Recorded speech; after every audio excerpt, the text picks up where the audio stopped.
Hi అండి, welcome to gainers academy.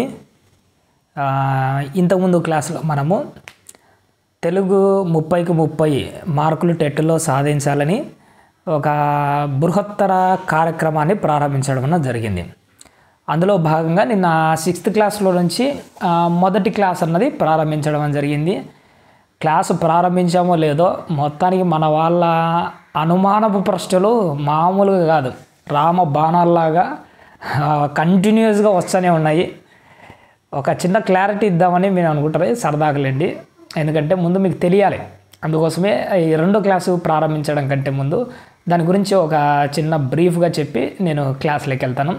ఒకటి ఏంటంటే, మీకు ఇప్పుడు నేను చెబుతున్నది 6th నుంచి 10th వరకు ఓన్లీ గ్రామర్ చెబుతున్నాను. అది కూడా ఎవరికి చెబుతున్నాను బాగా వినండి. ఫస్ట్ ఏంటంటే, ఎస్ఏ వాళ్ళు ఉంటారు చూసినారా, ఉదాహరణకు ఎస్ఏ సోషల్ వాళ్ళు ఉంటారు, వాళ్ళకు తెలుగు ఉంటుంది. ఆ తెలుగులో సోషల్ వాళ్ళకు గ్రామర్ చెబుతున్నాను. అంటే ఏంటి, ఎస్ఏ తెలుగు అయినా కానీ, ఎస్ఏ వాళ్ళు సోషల్ అయినా, బయాలజీ అయినా, మ్యాథమెటిక్స్ అయినా, ఎస్ఏ ఇంగ్లీష్ రాస్తుంటాడు చూసినట్టు వాళ్ళకు కూడా తెలుగు ఉంటే వాళ్ళకు, హిందీ వాళ్ళకు తెలుగు ఉంటే వాళ్ళకు, ఇలా ప్రతి ఒక్కరికి అంటే ఎస్ఏ వాళ్ళలో 30 మార్కులకు తెలుగు ఉంటుంది చూసినారా. ఈ 30 మార్కులకు సంబంధించిన క్లాసు ఇక్కడ నేను చెప్తున్నాను. అందులో మన వాళ్ళు తెలియకుండా నేను మొదటి నుంచి క్లారిటీగా చెప్పుకుంటూ వచ్చాను. ఏంటి, 30 మార్కులు ఉంటే ఈ 30 మార్కులలో 25 మార్కులు మనకి ఎస్సీ వాళ్ళకు గ్రామర్ ఒక్కటే కవర్ అవుతుంది.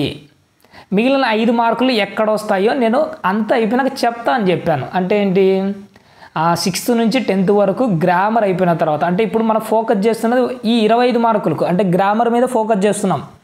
ఈ 5 మార్కులు నేను చెప్తా అని చెప్పాను కదా, ఈ కవి పరిచయాల్లో ఎక్కడి నుంచి వస్తాయి, పాత్రలు ఏంటి, ఆ లెసన్లో ఉన్న సిచ్యువేషన్స్ ఏంటి, ఇవన్నీ నేను ఈ 5 మార్కుల్లో నేను కవర్ చేస్తాను. మీరేం టెన్షన్ పడకండి. నేను మొదలు పెట్టినాడంటే అన్నీ కంప్లీట్ అయిపోతాయి. మీరు టెన్షన్ పడి ఇబ్బంది పడకండి. వీళ్ళు ఎస్ఏ వాళ్ళకి అర్థమైంది కదా. ఇంకా 25 మార్కుల్లో గ్రామర్ నేను కవర్ చేస్తున్నాను. మొదటగా ఇప్పుడు గ్రామర్ ఒక్కటి చెప్తున్నాడు, కవి పరిచయం చదవాల్సిన అవసరం లేదా, లెసన్ చదవాల్సిన అవసరం లేదా అని మాత్రం ఈ క్లాసులో అడగకండి.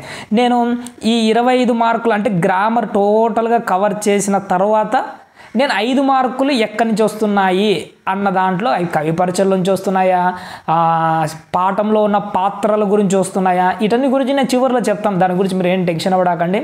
ఆ లెసన్ అంతటిని 2 నిమిషాలు బ్రీఫ్గా చెప్పి అందులో ఉన్న పాత్రలు ఏంటి, అందులో ఉన్న కవి పరిచయం ఏంటి, ఆ కవి పరిచయంలో అంత చదవాలంటే ఏం చదవాలో ఇవన్నీ నేను చెప్తాను.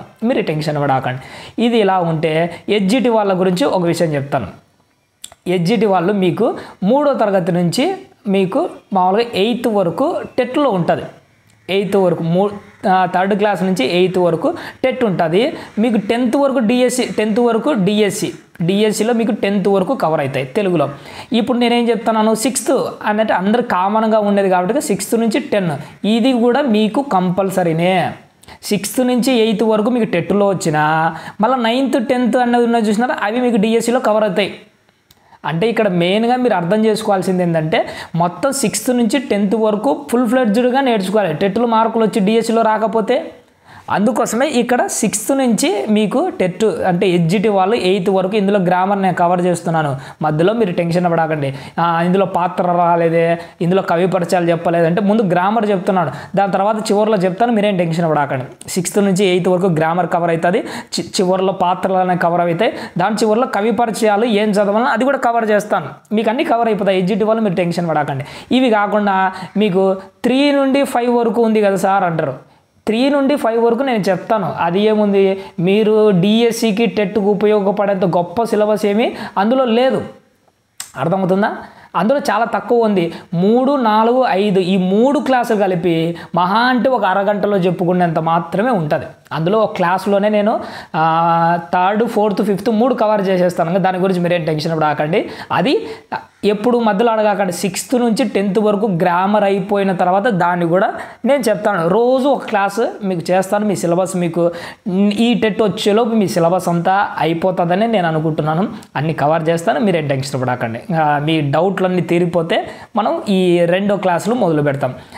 ఇంతకుముందు మనము మొదటి భాగాన్ని అయిపోయేసాము. ఇక్కడ 2వ భాగం శుభాషితాలు. ఎవరైనా ఫస్ట్ భాగం చూడకపోతే 2వ భాగాన్ని కంపల్సరిగా మొదటి భాగాన్ని చూసి తర్వాత దీన్ని చూడడానికి ప్రయత్నం చేయండి. అప్పుడు మీకు క్లారిటీగా అర్థమవుతాయి. శుభాషితాలు ఇంకొక మాట నేను ఎప్పుడు చెప్తున్నది, ఊరికే సెల్ ఫోన్ ముందర పెట్టుకొని వింటే మీకు సబ్జెక్ట్ అర్థమవుతుందేమో కానీ మార్కులు గెయిన్ చేసేంత అభివృద్ధి రాదు.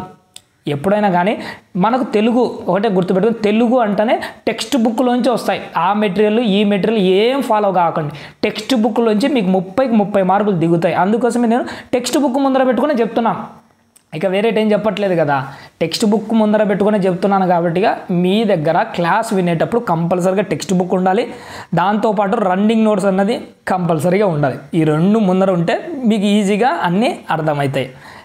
రన్నింగ్ నోట్స్ కూడా రాసుకోండి, ఎందుకంటే రివిజన్ టైంలో మీకు అది చాలా బాగా యూజ్ అవుతుంది. ఇక ఆలస్యం చేయకుండా క్లాసులోకి వెళ్దాము. సుభాషితాలు, ఇది 6th క్లాస్లో 2వ భాగం, మొదటి భాగం అయిపోయింది. ఇప్పుడు ఇక్కడ చూడండి, ఇవి కాలము శతకాలు ఉన్నాయి. వీటి గురించి నేను ప్రజెంట్ చెప్పలేదు. నేను ప్రజెంట్ చెప్పలేదనడానికి పూర్తిగా వదిలేయడానికి చాలా తేడా. ఇప్పుడు వద్దు అన్నానంటే ఎప్పటికి వద్దని కాదు, ఇప్పుడు గ్రామర్ చెప్పుకునే మధ్యలో ఈ కవి పరిచయాలు, ఈ శతకాలు, వీటి గురించి వద్దని చెప్తున్నాను అంతే తప్ప మీకు ఎప్పటికీ చదవద్దని కాదు. నేను దీని గురించి సపరేట్గా ఒక క్లాస్ చేస్తాను, అన్నిటి కలిపి ఒకే దాంట్లో చెప్పడానికి ప్రయత్నం చేస్తాను. కానీ ఈ గ్రామర్ చెప్పుకునే ఈ టైంలో వీటి గురించి వదిలేయండి. నెక్స్ట్ సుభాషితాలు, ఇదంతా గ్రామర్లో భాగంగా మనం చదవాల్సిన అవసరం లేదు. లెసన్ అంతా అయిపోయి చెప్తాను. సారాంశం ఉంది, ఇది కూడా మనకు అక్కర్లేదు. ఇవి చేయండి అవసరం లే, అవగాహన ప్రతిస్పందన అవసరం లే, ఇక్కడ కూడా పద్యం ఇచ్చాడో ఉన్నాయి, ఇవి కూడా అవసరం లే, వ్యక్తీకరణ సృజనాత్మకత ఇది కూడా అవసరం లే, ప్రశ్నలు ఉన్నాయి అవి కూడా అవసరం లే. ఇక్కడ చూడండి భాషాంశాలు, ఇక్కడ నుంచి మీరు మళ్ళీ బాగా చూసుకోవాలి, ఫోకస్గా చూస్తూ ఉండాలి, వింటూ నేర్చుకోవాలి. ఇక్కడ చూడండి ఉదాహరణ సిరి అని ఇచ్చినాడు. ఉదాహరణలు ఎప్పటికీ పోగొట్టుకోకండి, ఇవి చాలా ఇంపార్టెంట్. వాడు ఎక్కువగా ఉదాహరణల మీద ఫోకస్ చేస్తూ ఉంటాడు. సిరి అంటే ఏంటంటే సంపద, సిరి అంటే ఇంకా ఏదో అనుకోకండి, సంపద. మన ఇంట్లో సిరి ఉంటుంది అంటే మన అమ్మాయి, మన చెల్లెలు కానీ మన కూతురు కానీ ఉంటుంది, చూసినారా, సిరి అని పేరు పెడుతుంటాం. సిరి అంటే దాని అర్థం ఏంటంటే సంపద అని అంటాం. ఓకే, ఇంత తర్వాతనే ఏ పనినైనా ఫస్ట్ చూడండి ఇక్కడ చదువుతున్నాను, ఏ పనినైనా వివక్షతతో చేసేవారే బుధులు అంటే మీనింగ్ చాలా ఇంపార్టెంట్, చాలాసార్లు అడిగాడు. బుధులు అంటే ఏంటంటే పండితులు, గుర్తుపెట్టుకోవాలి, ఇది చాలా ఇంపార్టెంట్, చాలాసార్లు అడిగాడు ఎగ్జామ్లో. వాడు ఏమని అడుగుతాడు, ఇలాంటి ఒక లైన్ ఇచ్చి దాన్ని అండర్లైన్ చేసి బుధులు అంటే అర్థం ఏంటి అని ఎగ్జామ్ పాయింట్ ఆఫ్లో అడుగుతాడు. అప్పుడు మనం బుధులు అంటే దాని అర్థం ఏంటంటే ఏ పనైనా విచక్షణతో చేసేవాడు బుధులు అంటే ఏంటి అర్థము, పండితులు.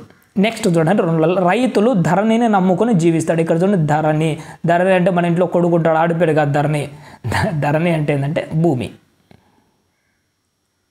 ధరణి అంటే ఏంటంటే భూమి, మనం ఉంటున్న భూమి ఉంటుంది చూసినారా, అవని అంటాం, భూమి అంటాం, అది భూమి. నెక్స్ట్ 3 చూడండి అంబుదిలో నీళ్లు తాగడానికి పనికిరావు. అంబుదిలోని నీళ్లు ఆ పదంలోనే కనపడుతుంది చూసినారా, అంబుదిలోని నీళ్ళు అంటే సముద్రములోని నీళ్లు అని. సముద్రంలోని నీళ్లు తాగడానికి పనికిరావు, మీరు తాగుతారేమో అది మీ ఇష్టం, మనం ఏం చేయలేము. నెక్స్ట్ చూడండి సమానార్థక పదాలు అంటే ఏంటి, సేమ్ మీనింగ్ ఉన్న పదాలు. ఇప్పుడు లైన్ చదవగానే మీకు సమానార్థక పదాలు అర్థమవుతాయి. చూడండి వృక్షాలు మనల్ని రక్షిస్తాయి, తరువుల రక్షణ మనందరి బాధ్యత. ఇక్కడ చూడండి వృక్షాలు, ఆ తర్వాత తరువులు. వృక్షాలు అన్నా చెట్లే, తరువులు అన్నా కానీ చెట్లే. అంటే ఇక్కడ వృక్షాలన్నా తరువులు అన్నా చెట్లు అన్నా కానీ మీనింగ్ ఒకటే. ఓకే, అర్థమవుతుందా? వీటిని సమానార్థక పదాలు, ఒకే మీనింగ్ ఉన్నవి. రెండోది చదువుతున్నాను, భాస్కరుడు తూర్పున ఉదయిస్తాడు. ఎవడు తూర్పున ఉదయించేది? సూర్యుడు కదా. ఇక్కడ చూడండి భాస్కరుడు తూర్పున ఉదయిస్తాడు, లోకానికి వెలుగునిచ్చేవాడు సూర్యుడు. అంటే ఇక్కడ సూర్యుడు అన్న భాస్కరుడు అన్న ఒక్కోసారి రవి అంటాడు. రవి అంటే మన తమ్ముడు కాదు, మన అక్క కాదు, రవి అంటే ఏంటంటే సూర్యుడు. ఓకే, అర్థమవుతుంది. 3 చూడండి యుద్ధం వలన అనేక నష్టాలు వస్తాయి కాబట్టి రణం లేకుండా కలిసిమెలిసి ఉండాలి. ఇక్కడ చూడండి యుద్ధం, రణం రెండు ఒకే మీనింగ్. యుద్ధం అన్నా, రణం అన్నా, పోరాటం అన్నా, పోట్లాట అన్నా, వీటన్నిటి గురించి మనం ఒకే మీనింగ్తో మాట్లాడుతుంటాం. వీటిని యుద్ధము, రణము, వీటిని సమానార్థక పదాలు అంటారు. నెక్స్ట్ చూడండి మర్యాద, వ్యతిరేక పదాలు. ఇవి చాలా ఈజీగా దాని గురించి మనం మాట్లాడకూడదు. మర్యాద అంటే అమర్యాద, సంతోషము అంటే దుఃఖము, సహజ అంటే అసహజ. ఇక్కడ చూడండి ప్రకృతి వికృతి, ఆల్రెడీ మేము ఫస్ట్ క్లాస్లో ఎక్స్ప్లెయిన్ చేసిన, వినకపోతే అక్కడికి వెళ్ళి వినండి. శ్రీ అంటే ఏంటంటే సిరి, అంటే మన పాతకాలంలో ఉన్న సాంస్క్రిట్ ప్రాకృత భాషలకు తెలుగులో ఉన్న ప్రకృతులు వికృతులు ఇవి వీటిని ఏం చేయాలంటే తప్పినట్టు ఖచ్చితంగా మనకు అంత కలిపినా కానీ ఒక 20-30 ఉంటాయి. ఒక పేజీలో రాసుకోండి, ఈజీగా ఒక్కొక్కటి వస్తుంది దీంట్లో. అదే ఈజీగా గుర్తుపట్టవచ్చు, ఈజీగా వీటిని ఈజీగా వచ్చే మార్కులు. నేను అన్నీ ఎక్స్ప్లెయిన్ చేస్తుంటాను. అవన్నీ మళ్ళీ చివరిలో ఏం చేస్తారంటే అన్ని అర్థాలన్నీ ఒక చోట. ఏవి అర్థాలు టెక్స్ట్ బుక్ చివరిలో ఉంటాయి, దీని చివరిలో అర్థాలు ఉంటాయి, చూపిస్తాను. అవి నేర్చుకోకండి, అవి రాను కూడా రావు. ఏం అర్థాలు? టెక్స్ట్ బుక్ ప్రతి లెసన్ చివరిలో ఉన్న అర్థాలు మాత్రమే నేర్చుకోవాలి. ఓకే, అర్థమవుతుందా? ఇక్కడ చూడండి, శ్రీ అంటే సిరి, దీపము అంటే దివ్య, రోషము అంటే రోసము. వీటిని మీరు ఏమైనా చేసి నేర్చుకోండి, దీని గురించి మనకు ఏం సంబంధం లేదు. ఇక్కడ చూడండి, ఇంకొక సంధి వచ్చింది, చాలా ఇంపార్టెంట్. ఇక్కడ చూడండి, ఒక పదం ఉంది, ఫస్ట్ది మాయమ్మ, మా ప్లస్ అమ్మ. ఇక్కడ చూడండి, నేను ఒక పదం రాస్తున్నాను ఇక్కడ, మా ప్లస్ అమ్మ కలిపితే ఏమవుతుంది? మా అమ్మ అని కూడా రాయొచ్చు. దీన్నే ఏమని రాస్తాను బాగా గమనించండి. ఇక్కడ మా అమ్మ, మా అమ్మ అని రాయొచ్చు. ఇంకొక ఇది ఏమని రాస్తాను నేను? మాయమ్మ. ఇక్కడ చూడండి, 2 రాశాను. మా అమ్మ అంటే కలిపినప్పుడు మా అమ్మ అనే వస్తుంది. రెండోది ఏంటి? మాయమ్మ అని వచ్చింది. ఎప్పుడైతే మా అమ్మ అని కాకుండా మాయమ్మ అని వాడు ఇచ్చినాడు అని అంటే ఎక్స్ట్రాగా ఏమొచ్చింది? ఇక్కడ ఎక్స్ట్రాగా ఏమొచ్చింది? యా అన్న లెటర్ వచ్చింది, చూసినారా? అంటే మాయమ్మ అంటే మాకంటే ఇక్కడ యా లేదు, ఇక్కడ యా లేదు, ఈ 2 దాళ్ళ మధ్య అనుకోకుండా యా అన్నది ఒకటి వచ్చింది. ఇలా ఈ కానీ యా కానీ వచ్చిందంటే దానిని ఎడాగమం అంటారు, గుర్తుపెట్టుకోండి. ఈ సింపుల్గా మీరు ఒక పదాన్ని కలిపినప్పుడు అది ఏ పదమైనా కానీ యా వచ్చిందంటే అది ఎడాగమనము అంటుంది. ఇక్కడ చూడండి, ఇంకోటి ఇక్కడ క్లియర్ చేస్తాను మీకు. ఇక్కడ కొన్ని ఉంటాయి, మీకు ఈజీగా అర్థమవుతుంది. ఇంకా ఇక్కడ చూడండి, మేన అత్త. ఇక్కడ ఈ అని వదిలేయండి, రెండుసేపు. మేన ప్లస్ అత్త కలిపినప్పుడు ఏమైంది? మేన ఎత్త. ఇక్కడ యా వచ్చింది, చూసినారా? ఉన్న ప్లస్ ఊరు, ఈ అన్న వదిలేయండి. ఇలా యా వచ్చింది చూసినా, యాయి.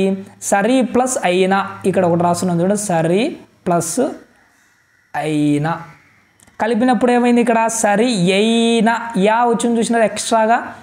ఇలా ఎక్కడైనా కానీ ఒక పదంలో యా వచ్చి కనపడిందంటే దానిని ఎడాగమనము అంటారు. ఎగ్జామ్లో మీకు గుడ్డిగా గుర్తుపెట్టుకోండి. ఇక్కడ కలిపిన పదాలలో ఇక్కడ చూడండి, మీకు ఏదైనా కానీ ఇక్కడ ఏవైతే ఉన్నాయో మేన ఎత్త యా కనపడుతుంది చూసినా, ఉన్న యూరు, ఊరు అనట్లే యూరు అంటున్నాడు. సరి అయినా అనట్లే సరి అయినా అంటున్నాడు. ఇక్కడ చూడండి, నాది ఎన్న, నాది అన్న అనట్లే నాది ఎన్న అంటున్నాడు. అంటే ఇక్కడ ఎక్స్ట్రాగా ఏమొచ్చి చేరినట్టు? ఇక్కడ ఈ ప్రతి దాంట్లో ఈ అన్న ఒక అక్షరం వచ్చి చేరుతుంది, చూసినారా? ఇలా స్పెషల్గా ఒక అక్షరం ఎక్స్ట్రాగా వచ్చి చేరడాన్ని ఏమంటామంటే మనము ఎడాగమనము అని అంటాం. ఓకే, అర్థమవుతుంది కండి. నెక్స్ట్ చూడండి, కిందికి జరుపుతాను, దాని గురించి వదిలేండి. ఈ అని వచ్చిందంటే ఎడాగమనం.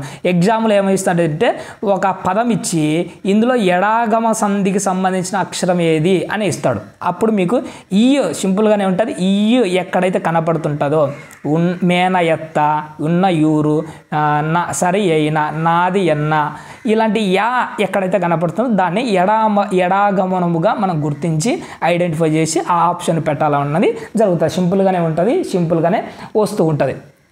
ఇక్కడ చూడండి, ఇక్కడ 2 పదాలు ఉన్నాయి. నెక్స్ట్ 2 ఎక్స్ప్లెయిన్ చేస్తున్నాను, బాగా వినండి. ఏమి ప్లస్ అంటివి, ఏమి ప్లస్ అంటివి కలిపితే ఏమైంది? ఏమంటివి. వెరీ గుడ్, ఇది మనకు తెలుసు. ఏమి ప్లస్ అంటివి కలిపితే ఏమైంది? ఏమంటివి. రెండోది చూడండి, ఇదే పదాన్నే ఏమి ప్లస్ ఎన్టివి.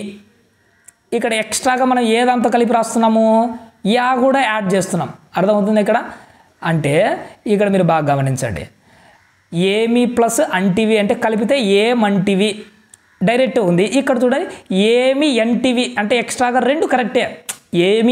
ఏమంటివి అన్నది కరెక్టే, ఏమి ఎన్టివి అన్నది కూడా కరెక్టే. ఇక్కడ అంటే యా చేరకుండా, అంటే ఇది ఎక్స్ట్రాగా యా చేరకుండా అంటే ఈ 2 కలిపినప్పుడు ఏం జరిగిందంటే సంధి జరిగిందని ఎలా కనుక్కుంటాం మనము? ఆ అన్నది వచ్చి మీలో ఉన్న ఈతో కలుస్తుంది. ఇప్పుడు ఈ ఏమవుతుంది ఎగిరిపోయి ఇక్కడ ఉన్న ఆ వచ్చి చేరుతుంది కాబట్టి ఏమంటివి అయింది. ఇక్కడ మనకు సంధి జరిగింది అంటే ఇక్కడ చూడండి ఈ ప్లేస్లోకి ఆ వచ్చి చేరింది కాబట్టి ఈ క్యాన్సల్ అయిపోతుంది, ఆ వచ్చింది కాబట్టి ఏమంటివి అయింది. ఇక్కడ సంధి జరిగింది. కానీ ఇక్కడ చూడండి ఏమి ప్లస్ ఎన్టీవీ అంటే ఎక్స్ట్రాగా ఏం జరిగింది, యా అన్నది ఏందో కొత్తది వచ్చింది. అక్కడ మనం సంధి జరగలే అంటే ఏది రెండు మిక్సింగ్ కాలే. ఏమి ఇక్కడున్న ఈ అట్నే ఉంది చూడనా, ఇక్కడ మీకు బాగా అర్థం కాలే. ఇక్కడ మళ్ళీ ఇదంతా చెరిపేస్తున్నాను. మీకు ఇది అర్థం కాకపోతే ఇది ఒక మార్క్ పోగొట్టుకుంటారు మీరు. ఇక్కడ చూడండి ఏమంటివి ఇక్కడ ఈ ప్లేస్లోకి ఏమొచ్చింది ఆ వచ్చింది కాబట్టి ఏమంటివి ఇక్కడ మీ లేదు మా వచ్చి చేరింది. కానీ ఎందుకంటే సంధి జరిగింది కాబట్టి ఆ వచ్చి ఈతో చేరింది కాబట్టిగా ఈ ఎగిరిపోయి ఆ వచ్చింది. ఇక్కడ ఉన్న ఏమి ఇక్కడున్న ఈ ఎగిరిపోయి ఆ వచ్చింది కాబట్టి ఏమంటివి అన్నది వచ్చేసింది. దీని గురించి క్లారిటీ వచ్చిందే, సంధి జరిగింది కాబట్టి. ఇక్కడ చూడండి రెండో దాంట్లో సంధి జరగలేదని ఎలా చెప్తాము, ఏమి అన్నది యాజ్ ఇట్ ఈజ్ అట్నే ఉంది, అంటివి అన్నది కూడా ఉంది, రెండు ఉన్నాయి. మధ్యలో యా అన్నది వచ్చి చేరింది అంటే ఇక్కడున్న ఆ వచ్చి ఇక్కడున్న ఈతో కలవకుండా మధ్యలో ఏం అడ్డపడింది, ఇక్కడ యా అన్నది అడ్డపడింది. ఇలా ఆ యా అని అడ్డపడిందంటే ఇక్కడ ఏం జరిగిందంటే సంధి జరగలేదు అని గుర్తుపెట్టుకోండి. సంధి జరగలేదు అంటే ఒక పదంలో ఒక్కొక్కసారి సంధి జరుగుతుంది, ఒక్కొక్కసారి సంధి జరగదు. ఎప్పుడు జరుగుతుంది అంటే ప్లస్ కంటే ముందు ఈ అన్న అక్షరం ఉన్నప్పుడే ఇలాంటి స్పెషల్ కేసెస్ జరుగుతుంటాయి. అర్థమవుతుందా? ఇవి ఎప్పుడు జరుగుతుంది స్పెషల్ కేసెస్, ప్లస్ కంటే ముందు ఏముండాలి కంపల్సరీగా ఈ అన్నదే ఉండాలి. ఇలా ఇక్కడ చూడ ఈ ఉన్నప్పుడే ఇత్వం మీదనే ఇలాంటి జరుగుతాయి. ఇక్కడ కూడా నాది ప్లస్ అన్న నాదన్న అంటే ఇక్కడ ఏముంది ఈ ఎగిరిపోయింది ఆ వచ్చి చేరింది అంటే ఇక్కడ సంధి జరిగింది. రెండోది అంటూ నాది అన్న నాది ఇక్కడ ఈ అట్నే ఉంది, ఎన్నలో ఆ అట్నే ఉంది, రెండు ఉన్నాయి. ఎక్స్ట్రాగా ఏమొచ్చింది యా అన్నది వచ్చి చేరింది చూసినారా. ఇలా ఒక్కొక్కసారి సంధి జరుగుతుంది, ఒకసారి సంధి జరగదు. అలా రెండు విధాలుగా జరగడాన్ని మనం ఏమంటే వైకల్పికం అంటారు. దీని ఎగ్జామ్లో డైరెక్ట్ అడుగుతాడు. ఏమని అడుగుతాడు, ఒకసారి సంధి జరిగి ఒకసారి సంధి జరగకపోతే దాని వ్యాకరణ పరిభాషలో దాన్ని ఏమంటారు అని ఇస్తాడు అంతే. ఒక పదాన్ని ఒకసారి సంధి జరుగుతుంది, ఒకసారి సంధి జరగదు ఒకే పదానికే.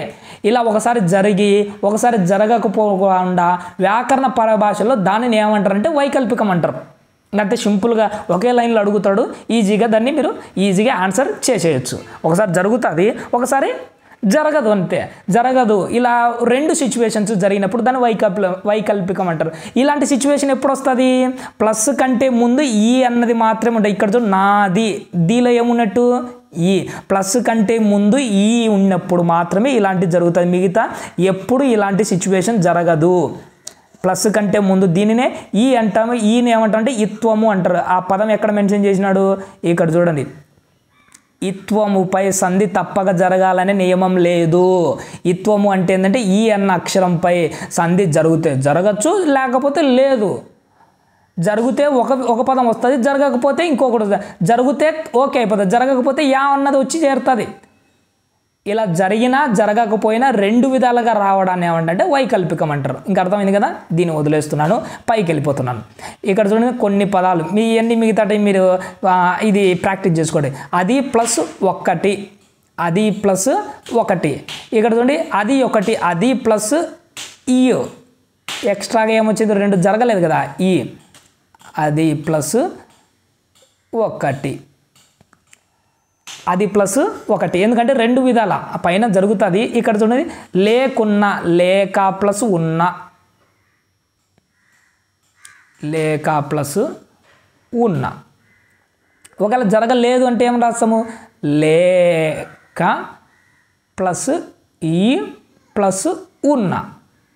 కలిపినప్పుడు ఏమైంది లేక యున్నా అంటే ఇక్కడ సంధి జరగలేదని. అదే రెండు ప్రాక్టీస్ కోసం ఇచ్చినాడు. కింది వాటిని మీరు కలిపి రాయండి అని ఇచ్చినాడు.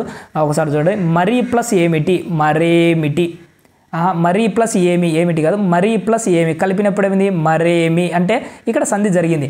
మరి ఏమి యా వచ్చిందంటే సంధి జరగలేదని, ఇది వైకల్పికం. ఇది ప్లస్ అంత, ఇది ప్లస్ అంత, ఇది ఇంత, ఇది ఫస్ట్ ఏంది ఇక్కడ సంధి జరిగితే సంధి జరిగిందనుకోండి ఇది ఇంత,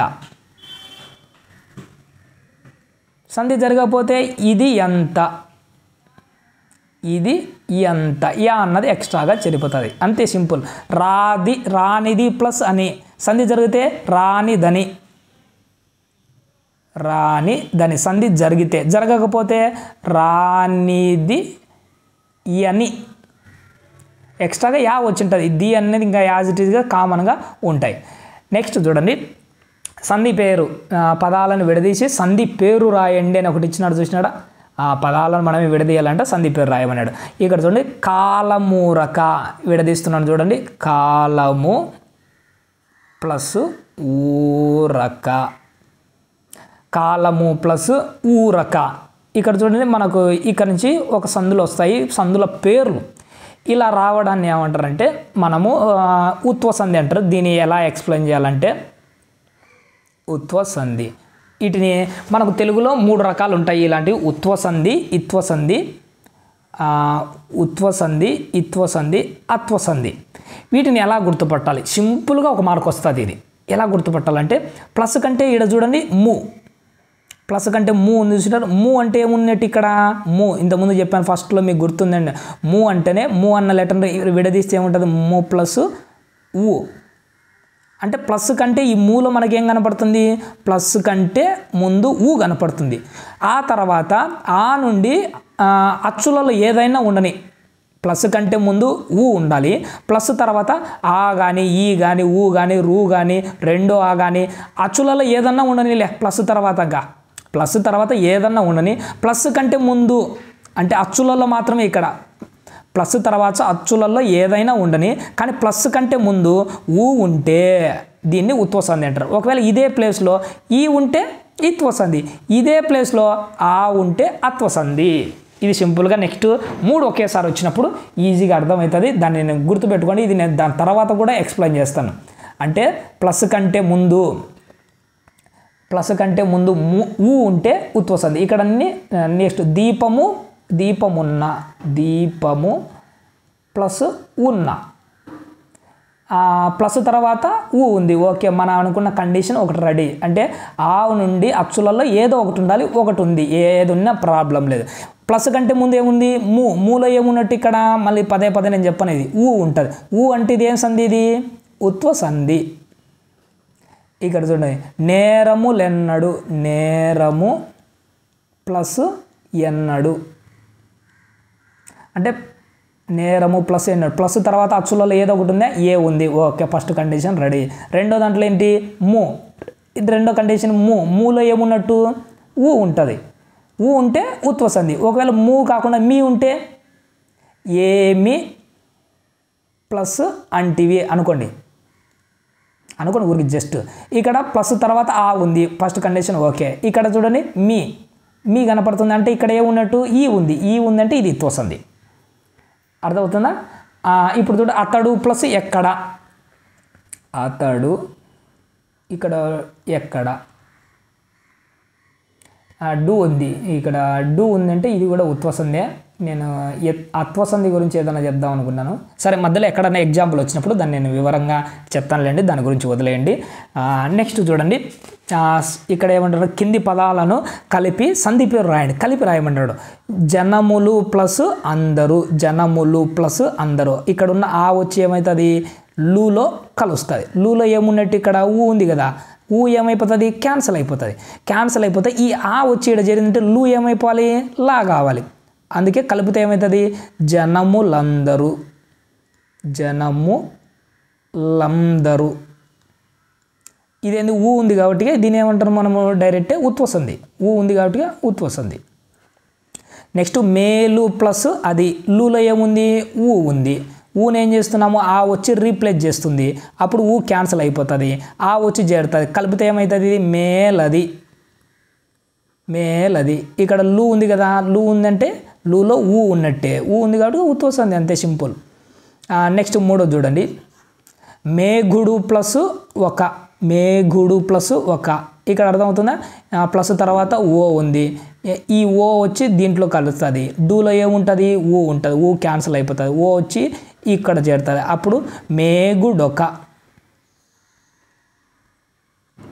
మేఘుడొక. ఇది కూడా ఏంది? డూలో ఉంది కాబట్టి ఇది కూడా ఉత్వ సంధి.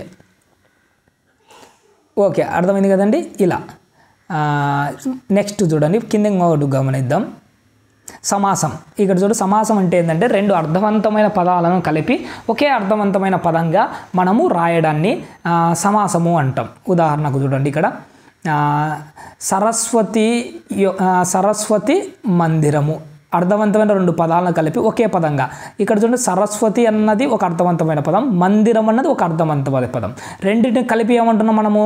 సరస్వతి మందిరము. ఇలా రెండు పదాలను కలిపి ఒక అర్థవంతమైన పదాన్ని తయారు చేయడం ఏంటంటే మనం ఏమంటామంటే మనము సమాసం అంటాం.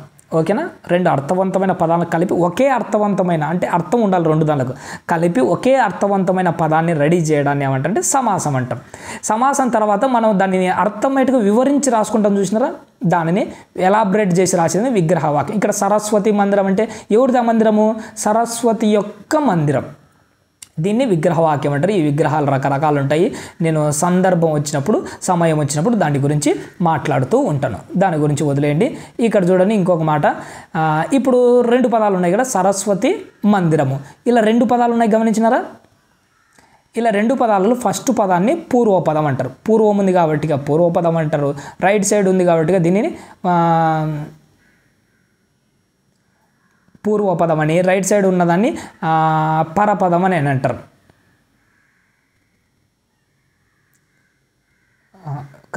క్షమించండి, సరస్వతి పూర్వపదము, మందిరం ఉత్తర పదం. ఇది ఒకటి బాగా గమనించండి. కానీ ఏదో ఒక రాస్తే డిఫరెంట్గా అనిపిస్తుంది రెండు పదాలు. సరేలేండి, మనం టెక్స్ట్ బుక్ని ఫాలో కావాల్సిందే. ఇక్కడ చూడండి, మనకి ఇక్కడ రెండు పదాలు ఉన్నాయి చూసినారా? ఈ రెండు పదాలలో సరస్వతి మందిరం అని, సరస్వతిని పూర్వపదం అంటారు. మందిరం ఉంది చూసినారా, మందిరాన్ని మనము ఉత్తర పదం అంటారు. సరస్వతి అన్నది పూర్వపదము, మందిరం అన్నది ఉత్తర పదం. ఇక్కడ నుంచి వదిలేయండి. నెక్స్ట్ కింద చూడండి, ద్వంద్వ సమాసం. చాలా ఇంపార్టెంట్, ఈజీగా ఒక మార్క్ వచ్చేది. మనకు అడిగితే ద్వంద్వ సమాసం అని అడుగుతాడు ఎడ్జిటి వాళ్ళకు, లేదంటే ద్విగు సమాసం అడుగుతాడు. ఈ రెండు చాలా ఈజీ, వీటిని ఈజీగా గుర్తుపట్టవచ్చు. ఇక్కడ చూడండి, ద్వంద్వ సమాసాన్ని ఎలా గుర్తుపట్టాలంటే ద్వంద్వ అంటేనే రెండు సమానమైన అర్థం ఉన్న పదాలు. ఇక్కడ చూడండి, రెండు ఎక్కడ? సూర్య చంద్రుడు, సూర్యుడు చంద్రుడు ఇద్దరు కనపడదు. సూర్యుడును చంద్రుడు ఇద్దరు ఉన్నారు కాబట్టి ఇలా రెండుగా ఒకే దాంట్లో కనపడితే ద్వంద్వ సమాసం. ఇక్కడ తల్లిదండ్రులు, తల్లియును తండ్రియును రెండు ఉన్నారు. రామ లక్ష్మణుడు, రాముడును లక్ష్మణుడు ఇలా రెండు ఒకే చోట ఉండడాన్ని ఏమంటారంటే మనము ద్వంద్వ సమాసం అంటాం. ఇక్కడ చూడండి, రాత్రింబగలు. విగ్రహవాక్యాలు రాయండి అంటే ఏంటి? వివరంగా రాయడం. రాత్రింబగలు. ఇక్కడ ఏంటి? సూర్య చంద్రుడు అంటే సూర్యుడును చంద్రుడు అని రాసినాం కదా. ఇక్కడ రాత్రింబగలు అంటే ఏమంటారు? రాత్రియును పగలును. కనిపించదేమో అక్షరాలు, నేను చెప్తుంటాను, విని బాగా రాసుకోండి. నెక్స్ట్ బంధుమిత్రులు, బంధువులను మిత్రులను. బాల బాలికలను, బాలుడును బాలికలను. ఓకే, అర్థమవుతుందా? ఇలా రెండు ఒకే చోట కనిపించడాన్ని ఏమంటారంటే మనము ద్వంద్వ సమాసాలు అని అంటారు. నెక్స్ట్ చూడండి, క్రింది విగ్రహవాక్యాలను సమాస పదాలుగా మార్చండి. వాడే విగ్రహవాక్యాలు అంటే వివరంగా ఇచ్చింటాడు, మన సమాస పదాలుగా రాయాలి.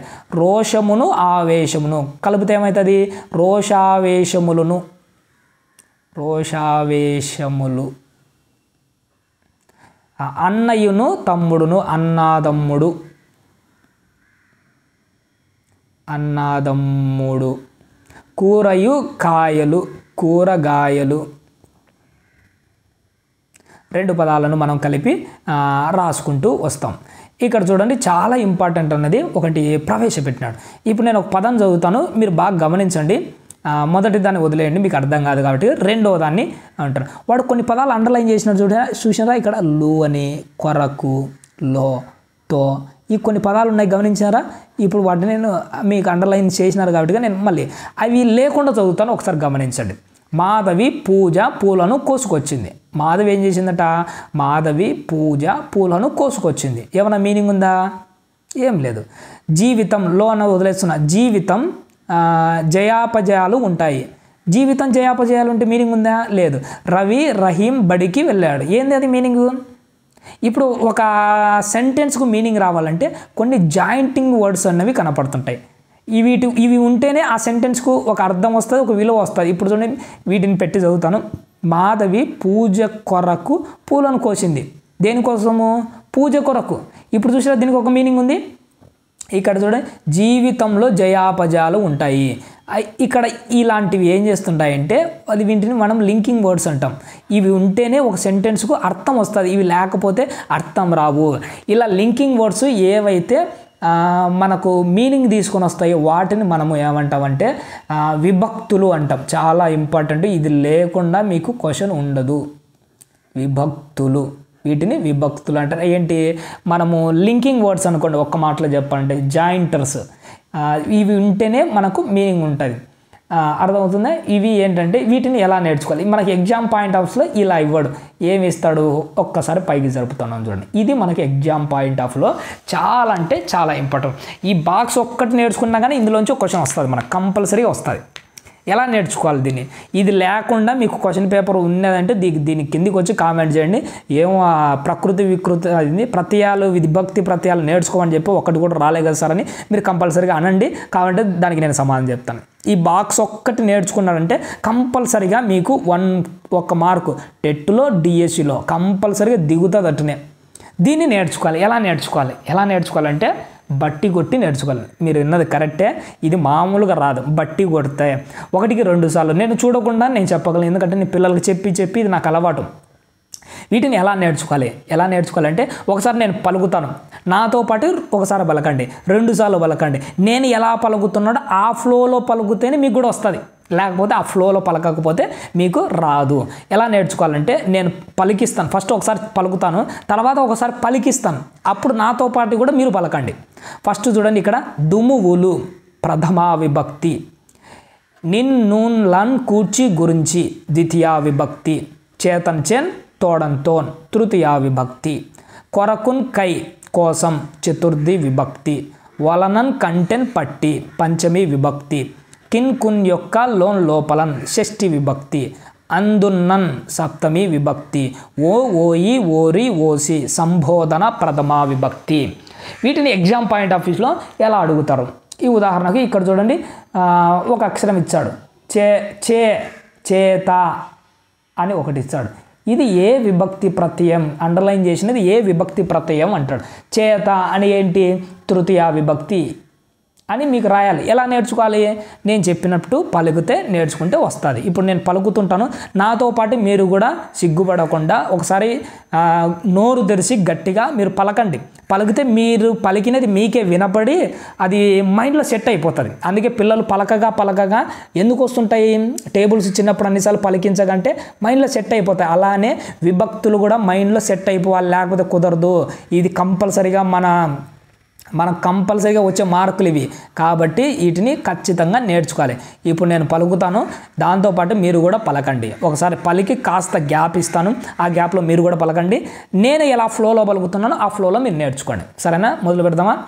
డుమువులు ప్రథమా విభక్తి, నిన్నున్ కూర్చి గురించి ద్వితీయా విభక్తి, చేతన్ చెన్ తోడంతోన్ తృతీయా విభక్తి, కొరకున్ కై కోసం చతుర్థి విభక్తి, వలనన్ కంటెన్ పట్టి పంచమి విభక్తి, కిన్ కున్ యొక్క లోన్ లోపలన్ షష్ఠి విభక్తి, అందున్నన్ సప్తమి విభక్తి, ఓయి ఓరి ఓసి సంబోధన ప్రథమా విభక్తి.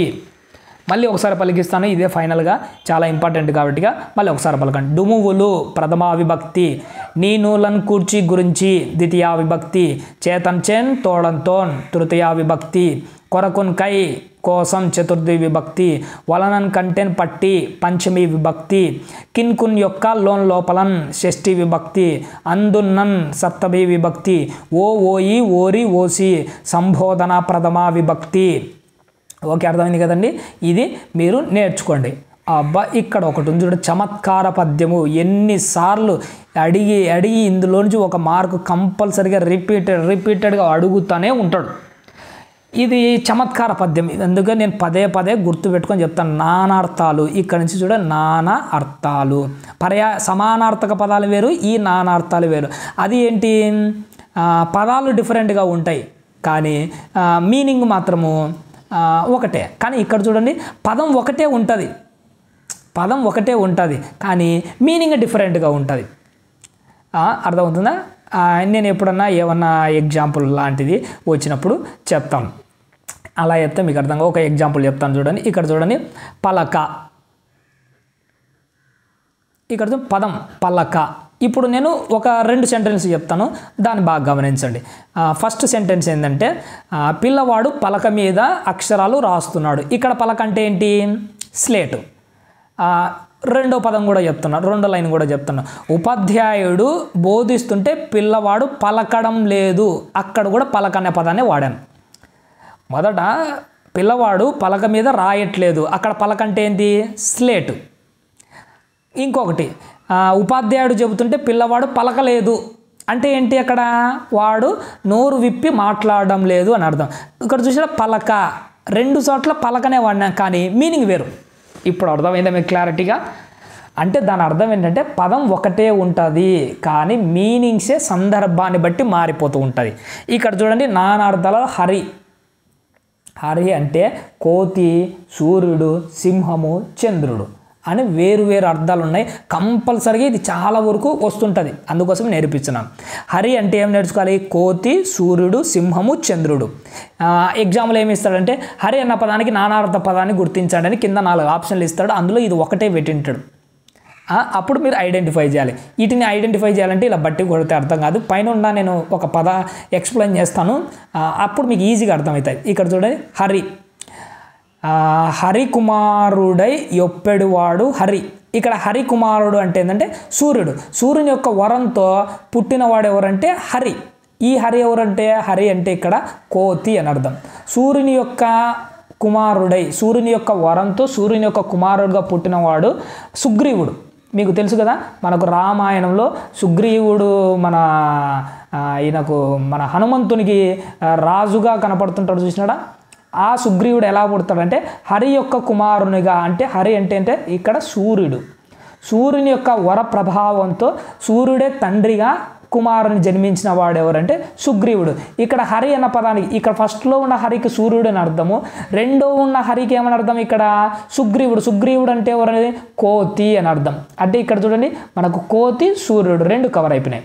నెక్స్ట్ చూడండి హరికి దక్షిణ నేత్రము నాథుడు హరి. హరి ఇక్కడున్న హరికి ఏంటి? శ్రీహరికి. శ్రీహరి తెలుసు కదా, విష్ణువు.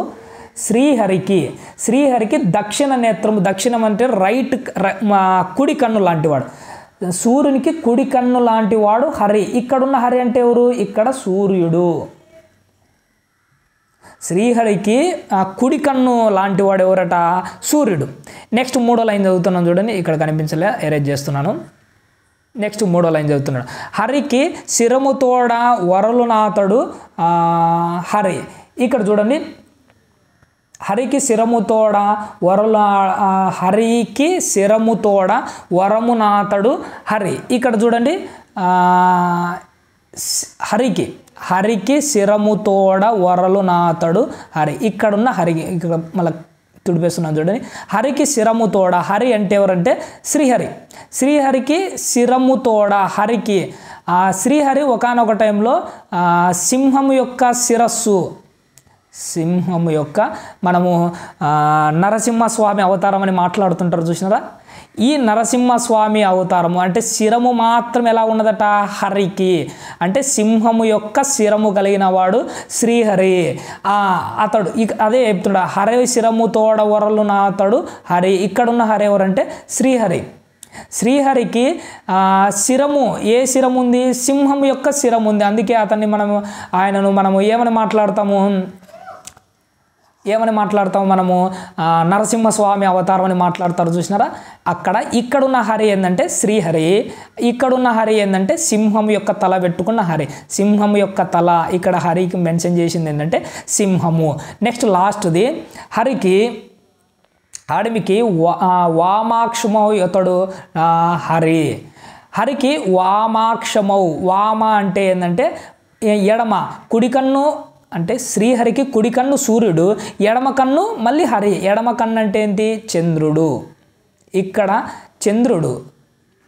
రెండు పదాలు వాడుతున్నాడు చూసినాడా, హరికి కుడి కన్ను సూర్యుడు. సూర్యుడు అనే చోట సూర్యుడు అని వాళ్ళ మన కవి ఏం చేసినాడు, హరి అనే వాడినాడు. శ్రీహరికి ఎడమ కన్ను, వామక్షం ఎడమ కన్ను. ఎడమ కన్ను ఏంటి, చంద్రుడు. కానీ చంద్రుడు అని వాడట్లే, ఏమని మాట్లాడుతున్నాడు కవి, హరి అనే మాట్లాడుతున్నాడు. అంటే ఈ పద్యంలో మనం బాగా నేర్చుకోవాల్సింది ఏంటంటే అతను ఏ విధంగా వాడినప్పటికీ ఇక్కడ హరి అన్న ఒక పదంలో మనకి ఏమేమి కనపడుతున్నాయి, చాలా రకాల మీనింగ్స్ మెన్షన్ చేశాడు. అంటే హరి అంటే కోతి, కోతి అంటే సుగ్రీవుడు. సూర్యుడు అంటే ఎవరు, హరికి కుడి కన్ను సూర్యుడు. నెక్స్ట్ సింహము, సింహం యొక్క తల పెట్టుకొని ఉన్నాడు కదా నరసింహ అవతారం అని. ఇక్కడ హరి అంటే ఏంది, సింహము. లాస్ట్ ఏంది, ఎడమ కన్ను, వామాక్షమౌ అంటే ఏంటంటే ఎడమ కన్ను. ఎడమ కన్ను ఏంటి, శ్రీహరునికి చంద్రుడు. అంటే మీరు ఇది మీనింగ్, కానీ మీరు నేర్చుకోవాల్సింది ఏంటి, అంత నేర్చుకోకూడదు, ఇది ఒక్క లైనే నేర్చుకోవాలి, అంత నేర్చుకోకూడదు. ఏం నేర్చుకోవాలి, హరి అంటే నానార్థాలు కోతి, సూర్యుడు, సింహము, చంద్రుడు. ఈ 4 నేర్చుకుని ఈ 4 ఒకటి వస్తుంది. ఓకేనా, అర్థమైంది కదండి.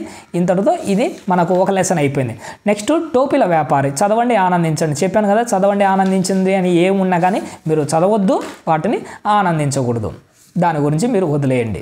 మమకారం చాలా ఇంపార్టెంట్ లెసన్, బాగుంటుంది. ఎప్పుడైనా ఫ్రీగా ఉన్నప్పుడు బాగా చదువుకోండి. చిలకలూరి దేవపుత్ర ఇప్పటికీ చదవకండి, అంటే ఎప్పటికీ చదవకూడదని కాదు, మన గ్రామర్ చెప్పుకుంటున్నా, ఇప్పటికి వదిలేయండి. దాని లెసన్ ఉంది, ప్రజెంట్ అవసరం లేదు, అంతా వదిలేయండి.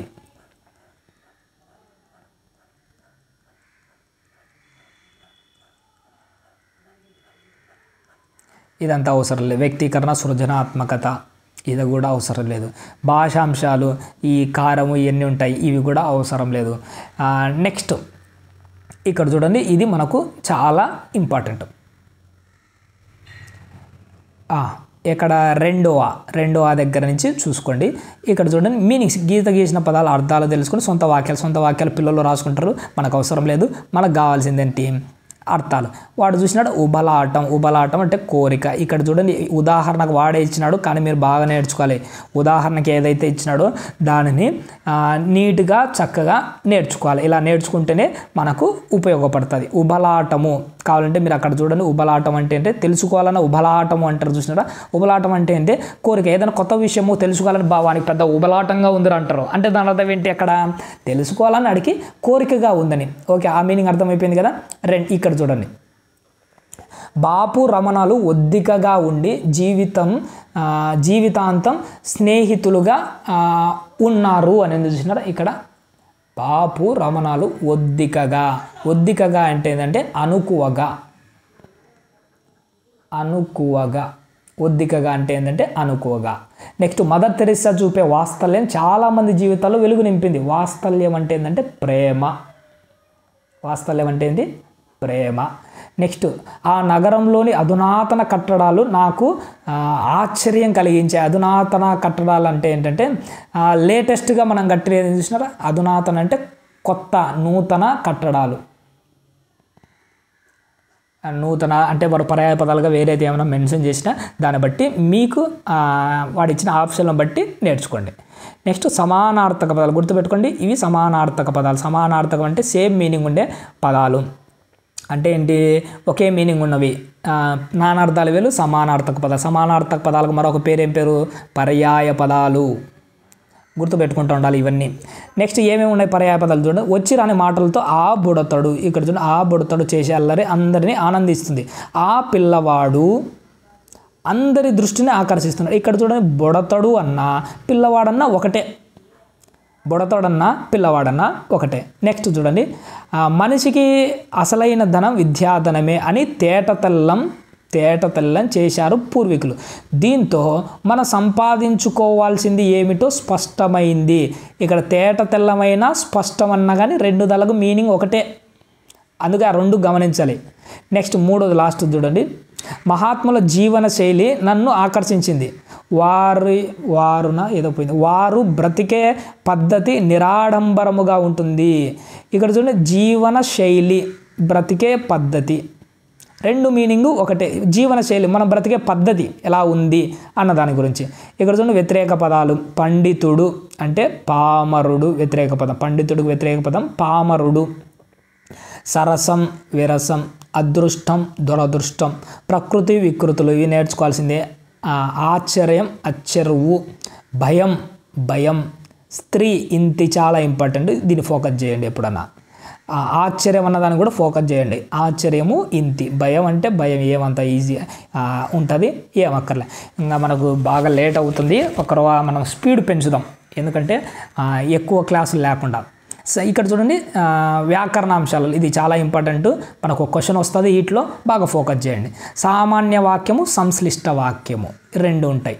సామాన్య వాక్యం అంటే ఏంటంటే ఒక పదం పులి స్టాపుతో అంతమై సంపూర్ణమైన పదం ఉన్నదంటే దానిని సామాన్య వాక్యం అంటాం. ఇక్కడ చూడండి, సురేష్ గుడికి వెళ్ళాడు. ఒక పని అయిపోయింది, పని అయిపోయిన తర్వాత పులి స్టాప్తో క్లోజ్ అయిపోయింది, దీనిని మనం సామాన్యం అంటాం. మేరీ పుస్తకం తీసింది అంటే ఒక సెంటెన్స్ అయిపోయింది, పులి స్టాప్తో కంప్లీట్ అయిపోయింది. చందు కలం పట్టుకున్నాడు, ఒక సెంటెన్స్ అయిపోయింది, పులి స్టాప్ పెట్టాడు, కంప్లీట్ అయిపోయింది. ఇలా సింపుల్గా ఒక సెంటెన్స్ కంప్లీట్ అయిపోతే దాన్ని సామాన్య పదం అంటారు. అలా కాకుండా సంశ్లిష్ట వాక్యము అని అంటే ఏంటంటే ఒక పని పూర్తి కాకుండా దానికి కంటిన్యూస్గా కమాతో పెట్టి ముందుకు సాగుతూ ఉంటే దాన్ని సంశ్లిష్ట వాక్యం అంటారు. ఇక్కడ చూడండి, పద్మ నిద్ర లేచింది. నిద్ర లేచిందంటే సామాన్య వాక్యం, కంప్లీట్ అయిపోయింది. పద్మ స్నానం చేసింది, ఇది కూడా కంప్లీట్ అయిపోయింది కదా, సామాన్య వాక్యం. పద్మ బడికి వెళ్ళిపోయింది, ఇది సామాన్య వాక్యం. ఇప్పుడు చూడండి, దీన్ని నేను ఎలా రాస్తానంటే పద్మ నిద్ర లేచి, అంటే ఇదంతా కొటేషన్, నిద్ర లేచి, మన పద్మ వచ్చింది కదా వదిలేస్తున్నా. పద్మ నిద్ర లేచి స్నానం చేసి బడికి వెళ్ళింది. ఇక్కడ చూసి రెండు అన్నది కంప్లీట్ కాలే, కానీ వాడే ఎగ్జాంపుల్ ఇచ్చిన. పద్మ నిద్ర లేచి స్నానం చేసి బడికి వెళ్ళింది. ఇక్కడ చూడండి, బడికి వెళ్ళింది పులి స్టాప్ పెట్టినంటే ఇది సమాపక వాక్యం. ఇక్కడ చూడండి, పని అయితే జరిగింది కానీ సెంటెన్స్ కంప్లీట్ కాలే. అంటే పద్మ నిద్ర లేచి ఏం చేసింది, ఇంకా స్నానం చేసి చేసింది అని సెంటెన్స్ కంప్లీట్ చేయడంలే, పని కంప్లీట్ చేసింది కానీ ఇంకా కంటిన్యూగా సెంటెన్స్ రన్ అవుతుంది. పద్మ నిద్ర లేచి, ఇక్కడ కామా ఒకటి ఉంది, అసమాపక క్రియ. ఎందుకు అసమాపక వాక్యం అని అంటున్నాము, ఇది కంప్లీట్ కాకుండా కంటిన్యూస్గా జరుగుతుంది. నిద్ర లేచి స్నానం చేసి బడికి వెళ్ళింది, ఇక్కడ పులి స్టాప్ ఉంది కదా, బడికి వెళ్ళింది అన్నది సమాపక సామాన్యం అయిపోయింది కాబట్టి ఇది కంప్లీట్ అయింది, ఇది సామాన్య వాక్యం. ఇక్కడ చూడండి, అసమాపకంగా కంప్లీట్ కాలే ఈ రెండు, వీటిని అసమాపక వాక్యాలు అని అంటారు. అంటే ఇక్కడ చూడండి, రమేష్ సైకిల్ తొక్కుతున్నాడు, రమేష్ బడికి వెళ్తున్నాడు, రెండు సెంటెన్స్. ఇక్కడ ఈజీగా గుర్తుపెట్టుకోండి, సామాన్య వాక్యంలోంచి సంశ్లిష్ట వాక్యంలోకి మార్చేటప్పుడు ఒకే వ్యక్తి గురించి రెండు పదాలు చెప్తున్నాయి. అంటే రమేష్ అనేవాడే సైకిల్ తొక్కుతున్నాడు, రమేష్ అన్నవాడే బడికి వెళ్తున్నాడు. రెండోసారి రిపీట్ అయినది ఏంటి, రమేష్ అన్న పదం రిపీట్ అయింది కదా, దీన్ని వదిలేస్తాం. ఇక్కడ తొక్కుతున్నాడు అని తొక్కుతూ అని పెట్టి కామా పెట్టేస్తాం. అంటే సామాన్య వాక్యంలో నుంచి సంక్లిష్ట వాక్యంలోకి మార్చేటప్పుడు రమేష్ సైకిల్ తొక్కుతూ ఆడ కామా పడేస్తాము, అసమాపక క్రియ కాబట్టిగా. బడికి వెళ్తున్నాడు, లాస్ట్లో పులి స్టాప్ పెడుతున్నాడు, ఇది సమాపక క్రియ. నెక్స్ట్ అలాంటి మీకు 2-3 వింటే అర్థమవుతాయి. గురువు పాఠం చెబుతున్నాడు, గురువుగారు నవ్వుతున్నాడు. గురువుగారు పాఠం చెబుతున్నాడు, గురువుగారే నవ్వుతున్నాడు. అంటే గురువుగారు అన్నది 2 సార్లు రిపీట్ అయింది కానీ వదిలేస్తాం. గురువుగారు పాఠం చెబుతూ ఏం చేస్తున్నాడు, చెబుతూ నవ్వుతున్నాడు. గురువుగారు పాఠం చెబుతూ ఏం చేస్తున్నాడు, నవ్వుతున్నాడు. అమ్మ బుజ్జగించింది, అమ్మ అన్నం పెట్టింది. ఇక్కడ 2 సార్లు అమ్మ వచ్చింది కదా, అమ్మ బుజ్జగించి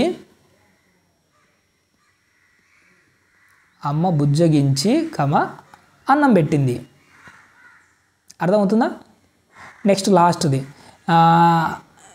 ఎలుక అక్కడికి వచ్చింది, ఎలుక గుడ్ల గూబను చూసింది. అబ్బో, ఎలుక అక్కడికి వచ్చింది, ఎలుకనే గుడ్ల గూబను. 2 సార్లు ఎలుక వచ్చింది కదా, ఎలుకను తీసేస్తాం.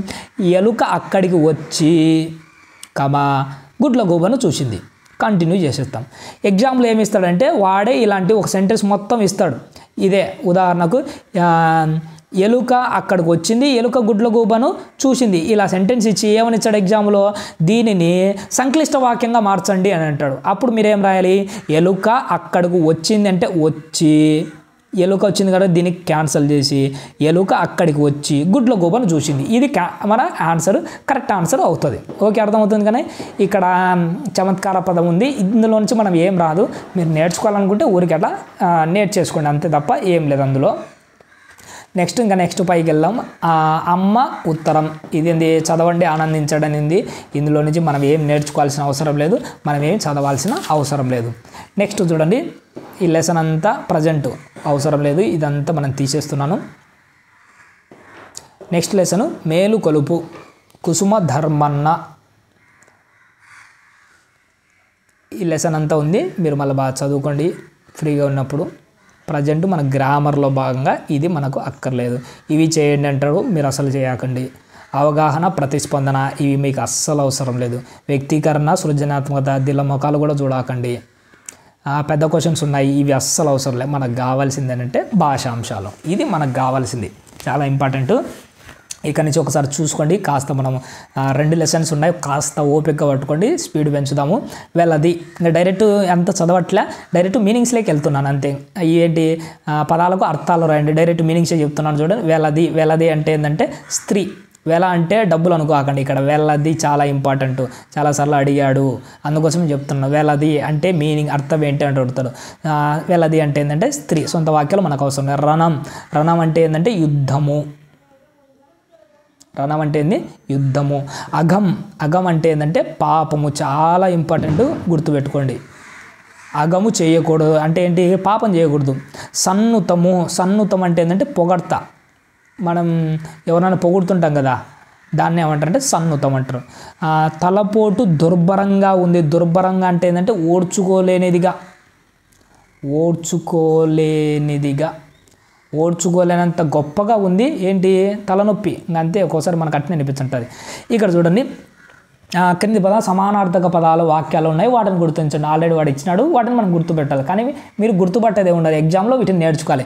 ఇక్కడ చూడండి, జనని ప్రేమకు వెల కట్టలేము. బ్రహ్మయైన మాతకు కొడుకే. ఇక్కడ చూడండి, జనని అన్న మాత అన్న ఒకటే, కానీ ఈడు ఎక్స్ట్రా ఇచ్చినాడు తల్లిని. తల్లిని మనం ఏమంటాము? జనని మాత, రెండు ఒకటే. ఓకే, అర్థమవుతుందా? నెక్స్ట్ వెలది, ఇందాక చెప్పాను కదా, వెలది అంటే స్త్రీ. వెలది పొలతి.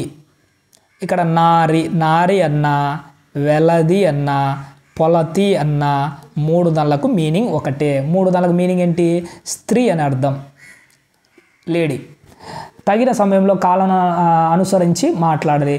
తరుణము, తరుణం అంటే ఏంటంటే ఇక్కడ సమయము, కాలము. తరుణం అంటే ఏంటి? సమయము, కాలము. సమయం అన్న, కాలం అన్న, తరుణం అన్న, 3 దానికి మీనింగ్ ఒకటే. ఇక్కడ పాతకము, పాపము, దురితము. అంటే పాపం అంటే ఏంది? పాతకం, దురితం. పాతకం అన్న, దురితం అన్న, పాపం అన్న, 3 దానికి మీనింగ్ ఒకటే. ప్రకృతి, వికృతులు ఇవన్నీ మీరు నేర్చుకోవాల్సిందే. కవి అంటే ఏంటి? కయ్యి, కయ్యి గుర్తుపెట్టుకోవాలి, ఇదంతా రివర్స్లో ఉంటాయి మనకు. విద్యే అంటే విద్య. కన్నడు అంటే కృష్ణుడు. వ్యతిరేక పదాలు ఇక్కడ చూడండి, మీకు తెలిసినవే. విద్య అంటే అవిద్య, అవిద్య. పుణ్యము అంటే పాపము. సద్గుణము అంటే దుర్గుణం. పైకి జరుపుతున్న వ్యాకరణాంశాలు. ఇంతకుముందు సమాస పదాలు అని ఇంతకుముందు మాట్లాడుకున్నాం, చూసినా ఏంది? ద్వంద్వ సమాసం 2 వచ్చినాయంటే అక్క చెల్లెళ్ళు 2 కనపడుతున్నాయని చెప్పాను కదా ఇంతకుముందు. దీనికి విగ్రహవాక్యం. విగ్రహవాక్యం అంటే ఏంటి? వివరంగా రాయడం. అక్క చెల్లెలు అంటే ఏంటి? అక్కయ్యును చెల్లెలును, అక్కయ్యును చెల్లెలును. ఇక్కడ చూడండి, తండ్రియును తండ్రియును అని ఇచ్చింది. తల్లియును తండ్రియును అన్నాడు అంటే మనం ఏం రాయాలి? సమాస పదం రాయాలి. అంటే ఏంటి? తల్లిదండ్రులు, తల్లి తండ్రులు. ఇదేం సమాసం? ఇది కూడా ద్వంద్వ సమాసం. 2 వచ్చినాయి కదా. తండ్రి కొడుకులు, తండ్రియును తండ్రియును కొడుకులను. ఏ సమాసం ఇది? ఇది ద్వంద్వ సమాసమే. ధర్మమును అధర్మమును ఇచ్చాడు అంటే ఏంటి? మనము సమాస పదం రాయాలి. ఏమని రాయాలి? ధర్మాధర్మమును, ధర్మాధర్మము, ధర్మాధర్మము. ఏ 2 వచ్చినా కూడా ద్వంద్వ సమాసమే. పాప పుణ్యాలు, పాపమును పుణ్యమును 2 ఉన్నాయి కాబట్టి ద్వంద్వ సమాసం. ఇక్కడ చూడండి, ఈ ప్రాక్టీస్ కోసం ఇచ్చాడు. ఇంతకుముందు మనం పోయిన లెసన్లో గమనించాం కదా వీటిని.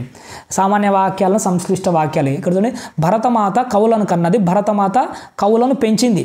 అంటే 2 సార్లు భరతమాత వచ్చింది, మనం ఒక భరతమాతను కొట్టేస్తున్నాం. భరతమాత కవులను కని, అంత రాయడంలే, మళ్ళీ మీరు చూసుకోండి. కవులను కని, భరతమాతను కొట్టేసినాం కదా. భరతమాత కవులను కని కవులను పెంచింది. అయిపోయింది కదా. అలా అలా ఎగ్జామ్లో ఇలా మనం ట్రాన్స్ఫర్ చేసి అంటే సామాన్య వాక్యాన్ని సంశ్లిష్ట వాక్యంలోకి మార్చి రాయడం అంటే ఇదే. హక్కులకై పోరాడాలి, హక్కులను సాధించుకోవాలి. 2 సార్లు హక్కులు వచ్చింది కదా. హక్కులకై పోరాడి హక్కులకై పోరాడి సాధించాలి. 2 సార్లు హక్కులు వచ్చింది కాబట్టి ఒకసారి వచ్చిన హక్కులను ఏం చేసినాము, తీసేసినాం. నెక్స్ట్ దేశభక్తి కలిగి ఉండాలి, దేశభక్తితో జీవించాలి. దేశభక్తి కలిగి ఉండి జీవించాలి. ఓకే, అర్థమవుతుంది కదా. నెక్స్ట్ చూడండి, మనకు సందులు అన్నవి ఇచ్చినాడు. ఇవి మనకు చాలా ఇంపార్టెంట్. ఇంతకుముందు మీకు వివరంగా ఒకటి చెప్పాను కదా, ఇవి ఒకటేసారి మెన్షన్ చేసినాడు. వీటిని మనం ఈజీగా ఐడెంటిఫై చేయాలి. ఇక్కడ చూడండి, చూసిన ప్లస్ అప్పుడు చూసిన, ఇంతకుముందు అత్వసంధి అని ఒకటి మిస్ అయిపోయింది చూసినారా, అది ఇక్కడ కవర్ అవుతుంది చూడండి. చూసిన నా అంటేనే ఏముంటుంది దీంట్లో ను ప్లస్ ఆ, ఇక్కడ చూడండి ఈ పక్క కనపడుతుంది ను ప్లస్ ఆ, అంటే ఇక్కడ నాలో ఏమున్నట్టు ఆ ఉంది. ప్లస్ తర్వాత ఏముంది ఇక్కడ ఆ నుండి అచ్చులలో ఏదన్నా ఉండని, ఆ ఉండని, ఈ ఉండని, ఊ ఉండని, రూ ఉండని, ఏ ఉండని, ఏదన్నా ఉన్నాయి ఈ పక్క మనకు సంబంధంలే, ఏదో ఒకటి ఉండాలి. దానికంటే ముందు ఏముండాలి, ఆ ఉంటే అత్వసంధి, ఈ ఉంటే ఇక్కడ ఇత్వసంధి, ఊ ఉంటే ఉత్వసంధి. ఇక్కడ చూసి నా అంటే ఏముంది ఇక్కడ ఆ ఉంది కాబట్టి అత్వసంధి. వాడు అదే మెన్షన్ చేశాడు. ఊ ఉంటే ఉత్వసంధి, ఆ ఉంటే అత్వసంధి, ఈ ఉంటే ఇత్వసంధి. ఇంకా ఇంతే, ఇది గురించి ఏం మీరు పెద్దగా పట్టించుకోకండి. ఇక్కడ సీత ప్లస్ అమ్మ, సీత ప్లస్ అమ్మ. ఈ తాలో ఏమున్నట్టు ఇక్కడ తు ప్లస్ ఆ ఉంది, తు ప్లస్ ఆ ఉంది. ప్లస్ కంటే ముందు ఏముంది ఆ ఉంది, ప్లస్ తర్వాత కూడా ఏముంది ఆనే ఉంది. ఆ ఉండొచ్చు, ఈ ఉండొచ్చు, ఏదన్నా ఉండని ప్లస్ తర్వాత. ప్లస్ కంటే ముందు ఏముంది అన్నది ఒకటే చూసుకోవాలి మనం. ప్లస్ కంటే ఆ ఉంది కాబట్టి దీన్ని అత్వసంధి అంటారు. చాలిన ప్లస్ అంత, చాలిన ప్లస్ అంత. నాలో ఏముంది ఆ ఉంది, ప్లస్ తర్వాత ఏముంది ఆ ఉంది. ఆ ఉండని, ఈ ఉండని, ఇక్కడ ఏమన్నా ఉండి మనకు సంబంధం లేదు. ఇక్కడ ఏముంది అన్నది పాయింట్. ఇక్కడ ఏముంది మనకు నాలో ఏమున్నట్టు ఆ ఉందంటే ఇది అత్వసంధి. వచ్చిన ప్లస్ అందుకు, వచ్చిన ప్లస్ తర్వాత ఆనే ఉంది, ప్లస్ కంటే ముందు ఏముంది నా ఉంది. దీని గురించి నా ఉంది, నాలో ఏమున్నట్టు ఆ ఉంది, ఆ ఉందంటే అత్వసంధి. ఇంతకుముందు నేను వైకల్పికం అన్నది ఒకటి మెన్షన్ చేసినాను చూసినారా. ఇక్కడ చూడండి, వైకల్పికం అన్నది ఒకటి వచ్చింది. మేనా ప్లస్ అత్త కలిపితే ఏమైంది, సంధి జరిగింది కాబట్టిగా మేనత్త డైరెక్ట్ వచ్చింది. అలా కాకుండా మేన ఎత్త యా వచ్చి ఎక్స్ట్రా చేరింది చూసినాడు. ఇక్కడ ఎడాగమనము రూపం అంటారు. ఇలా ఒకసారి సంధి జరిగితే జరగకపోయినా, జరిగితే ఒకటి, జరగకపోతే ఒకటి, ఇలా జరిగినా జరగకపోయినా రెండు రావడాన్ని ఏమంటాం అంటే మనము వికల్పికం అంటాం. ఓకే, అర్థమవుతుందా. నెక్స్ట్ చూడండి కిందికి, దాని గురించి వదిలేయండి. వైకల్పికం అన్నది ఐడెంటిఫై అయింది కదా. ఇక్కడ చూడండి ఇంకొకటి షట్ మిస్ అయిపోతుంది, ఇది మిస్ కాకూడదు. ఒక ప్లస్ ఒక ఉండి అరేంజ్ చేస్తాను ఒకసారి. ఇక్కడ చాలా ఇంపార్టెంట్ ఒక పాయింట్ ఉంది. ఒక ప్లస్ ఒక, ఇక్కడ చూడండి, ఫస్ట్ దీన్ని చూడకండి, దీన్ని చూడండి. ఒక ప్లస్ ఒక కలిపితే ఏమనాలి, మామూలుగా మనం ఒక అనాలి. అలా కాకుండా మామూలుగా ఇది కలిపితే మనం ఏమనాలి, ఒక అనాలి. అలా అనుకోకుండా ఏమంటున్నాం ఒకానొక అంటే ఒక అని రావలే, ఒకానొక. ఇది యా కాకుండా నా అని కొత్తది ఏదో వచ్చింది, కొత్త విధంగా ఏదో జరిగింది. దీనిని అన్య విధంగా వచ్చిన రూపం అంటారు. ఎగ్జామ్లో దీని గురించి ఏం అడగడు, మీకు తెలుసుకుంటే ఉపయోగపడుతుందని వాళ్ళు మెన్షన్ చేశాడు. ఒకవేళ ఇలాంటిది ఒకానొక అంటే ఇది వైకల్పికమా, సంధి జరిగిందా, వికల్పికమా, ఇది ఏమన్నా అట్లా అడిగినాడు అనుకో, మీరు ఏమని చెప్తారు, దానిని అన్య విధం అని రాయాలి. ఏమని రాయాలి, అన్య విధం. వైకల్పికం అంటాడు ఇలాంటిది. ఒక ప్లస్ ఒక అని ఈక్వల్ ఇచ్చి ఒకానొక అన్న పదం ఏంటి అని అడిగినాడంటే అది ఆప్షన్స్ ఏమి ఇస్తాడు, వికల్పికము, అన్య విధము, సంధి జరిగితే, సంధి జరగకపోతే అని 4 ఆప్షన్లు ఇచ్చింటాడు. అప్పుడు ఒకానొక అన్నది ఏంటి, అన్య విధం, ఒక కొత్త రకంగా జరుగుతుంది. ఇది వికల్పికం కాదు, అన్య విధం. ఓకే, అర్థమవుతుందా. అభ్యాసాలు పరిశీలించండి, రాయండి అని ఇచ్చినాడు వాడు పదాలు. తగినంత, తగిన ప్లస్ అంత, తగిన ప్లస్ అంత. నెక్స్ట్ చూసిన ప్లస్ అప్పుడు, ముందరేంటి చూసినప్పుడు, చూసినప్పుడు.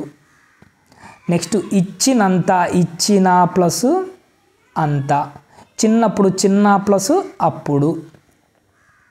ఓకే, అర్థమైంది కదండి. ఇది చమత్కార పద్యము.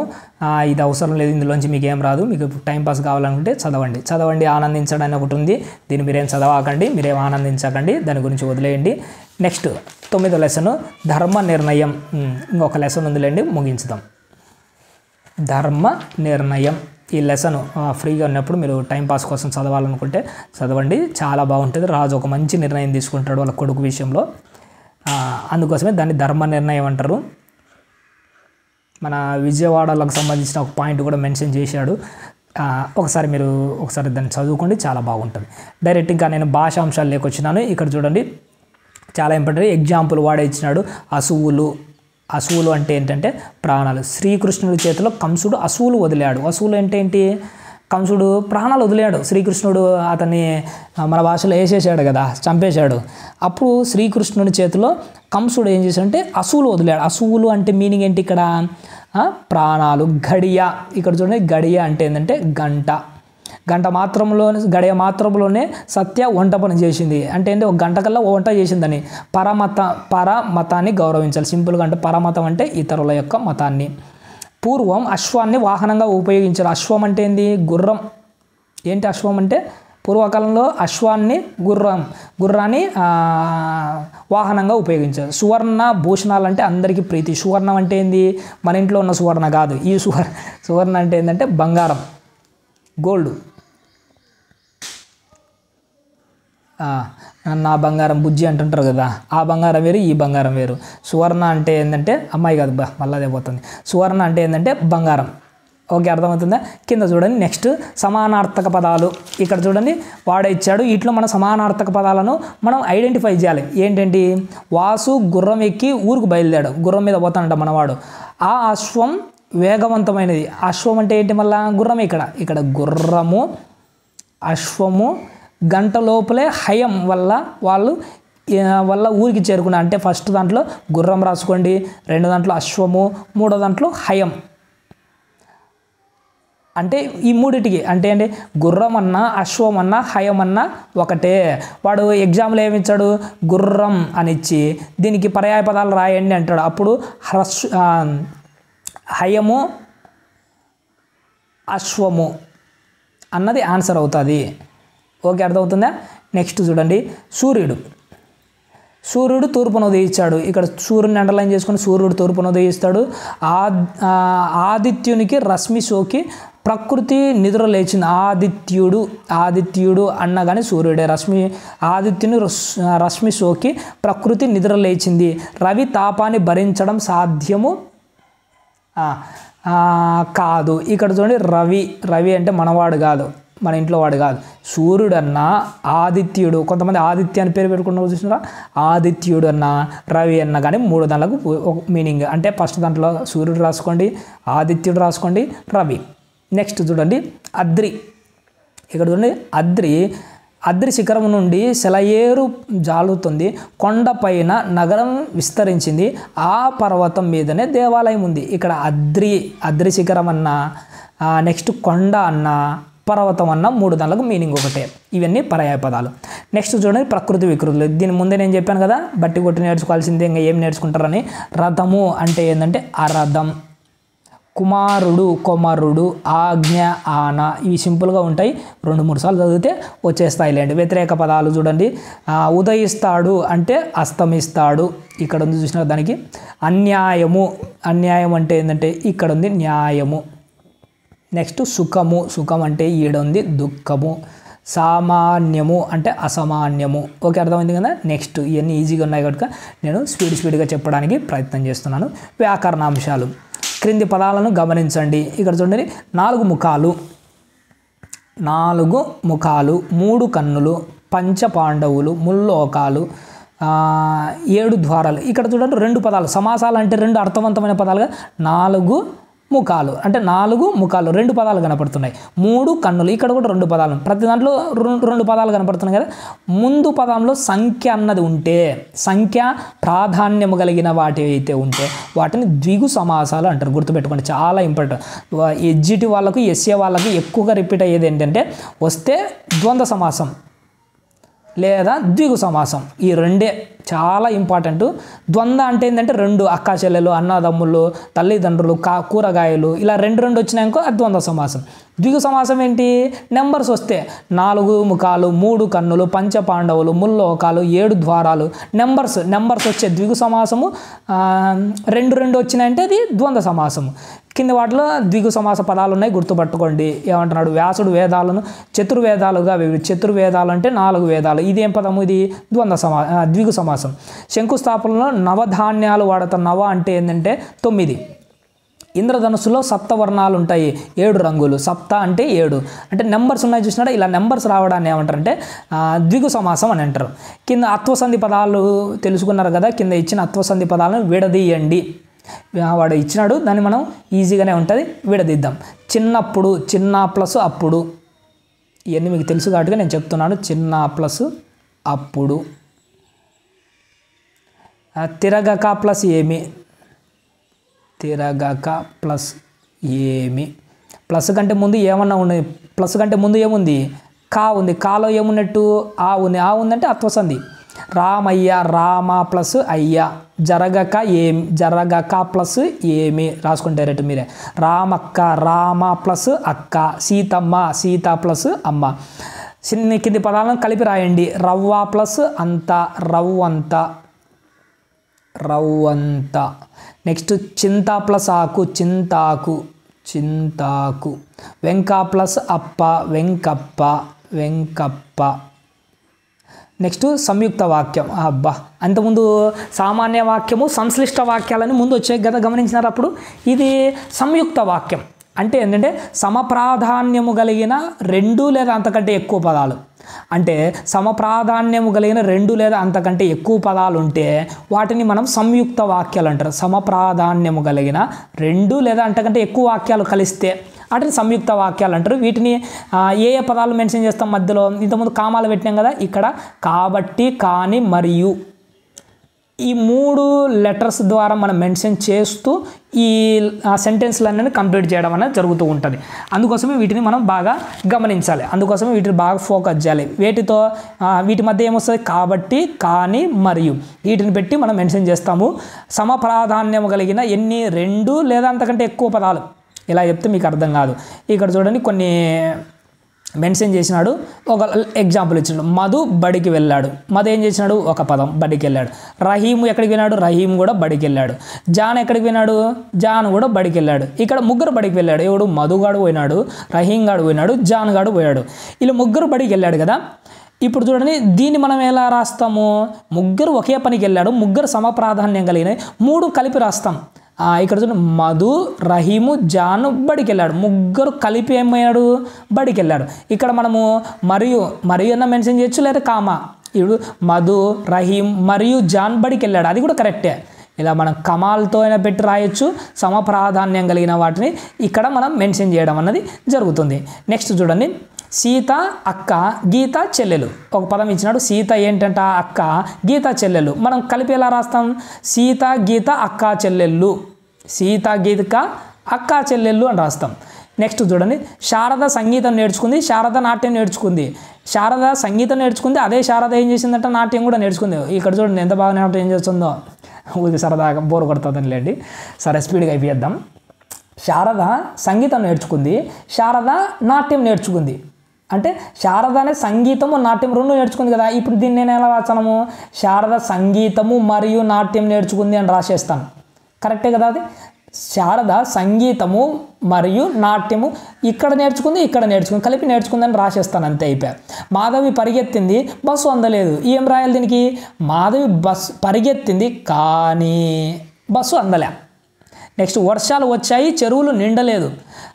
వర్షాలు వచ్చాయి కానీ చెరువులు నిండలే. ఇక్కడ పులి స్టాప్ ఉంది కదా, పులి స్టాప్ని తీసేసి కానీ పెట్టి రాసేస్తాం, అంతే. ఇంకా ఏముంది? ఇది సంయుక్త వాక్యాలు. ఇక్కడ మనం ఇందులో నేర్చుకోవాల్సింది ఏంటి? చదవండి, ఆనందించండి, నేరము శిక్ష అని ఒకటి ఉంది. దాన్ని మీరు మళ్ళీ ఇంటికి వెళ్ళిన తర్వాత నేర్చుకోండి. మళ్ళీ చాలుంటే చదవండి. త్రిజట స్వప్నం అన్నది చాలా ఇంపార్టెంట్. ఇది ఒకటి అయిపోతే మనం చాలా వరకు అయిపోయినట్టే. లెసన్ ఉంది. ఆ లెసన్ మీరు కావాలంటే మళ్ళీ తర్వాత ఫ్రీగా ఉన్నప్పుడు చదువుకోండి. ఇక్కడ మనము అవగాహన, ప్రతిస్పందన దీని గురించి ఏం పట్టించుకోకండి. వ్యక్తీకరణ, సృజనాత్మకత దీని గురించి అస్సలు పట్టించుకోకండి. ఇక్కడ చూడండి భాషాంశాలు, ఇది మనకు చాలా ఇంపార్టెంట్. ఇంకా మనం స్పీడ్గా డైరెక్ట్ మీనింగ్స్ చెప్తాను, ఎక్స్ప్లెయిన్ చేయను. ఇక్కడ చూడండి ఇంతి ఎగ్జాంపుల్ వాడే ఉదాహరణ ఇచ్చాడు, ఇది బాగా నేర్చుకోవాలి. ఇంతి అంటే ఏంటి? స్త్రీ. ఇంతకుముందు దాంట్లో కూడా వచ్చింది నారి, పడతి, ఇంతకుముందు వచ్చినాయి కదా ముందు దాంట్లో. నారి, స్త్రీ, పొలతి అంటే స్త్రీ అన్న, ఇంతి అన్న, నారి అన్న, స్త్రీ అన్న, పొలతి అన్న, వీటన్నిటికి మీనింగ్ ఒకటే, స్త్రీ అనే. నెక్స్ట్ రావణి తల మీద ఉన్న కోటీరం. కోటీరం అంటే ఏంటంటే కిరీటం. కిరీటం నేలపై పడిపోయింది. ఉర్విపై మనమంతా నివసిస్తున్నాం. ఉర్వి అంటే ఏంటంటే భూమి. భూమి అన్న, అవని అన్న, నేల అన్న, ఇలాంటివి, ధరణి అన్న, ఇదంతా ఒకటే. సీతాదేవి భర్త అయిన రాఘవుడు. రాఘవుడు అంటే శ్రీరాముడు. శ్రీరాముడు లెస్సగా ఉన్నాడు. లెస్సగా అంటే ఏంటంటే గొప్పగా ఉన్నాడు. శ్రీరాముడు ఎలా ఉన్నాడు? లెస్సగా ఉన్నాడు. పదానికి అదే అర్థం ఇచ్చే మరొక పదం ఉన్నది, వాటిని గుర్తించండి. అదే అర్థం అంటే సమానార్థక పదాలు, పర్యాయ పదాలు. గుర్తుంది కదా? డైరెక్ట్గా చెప్తాను.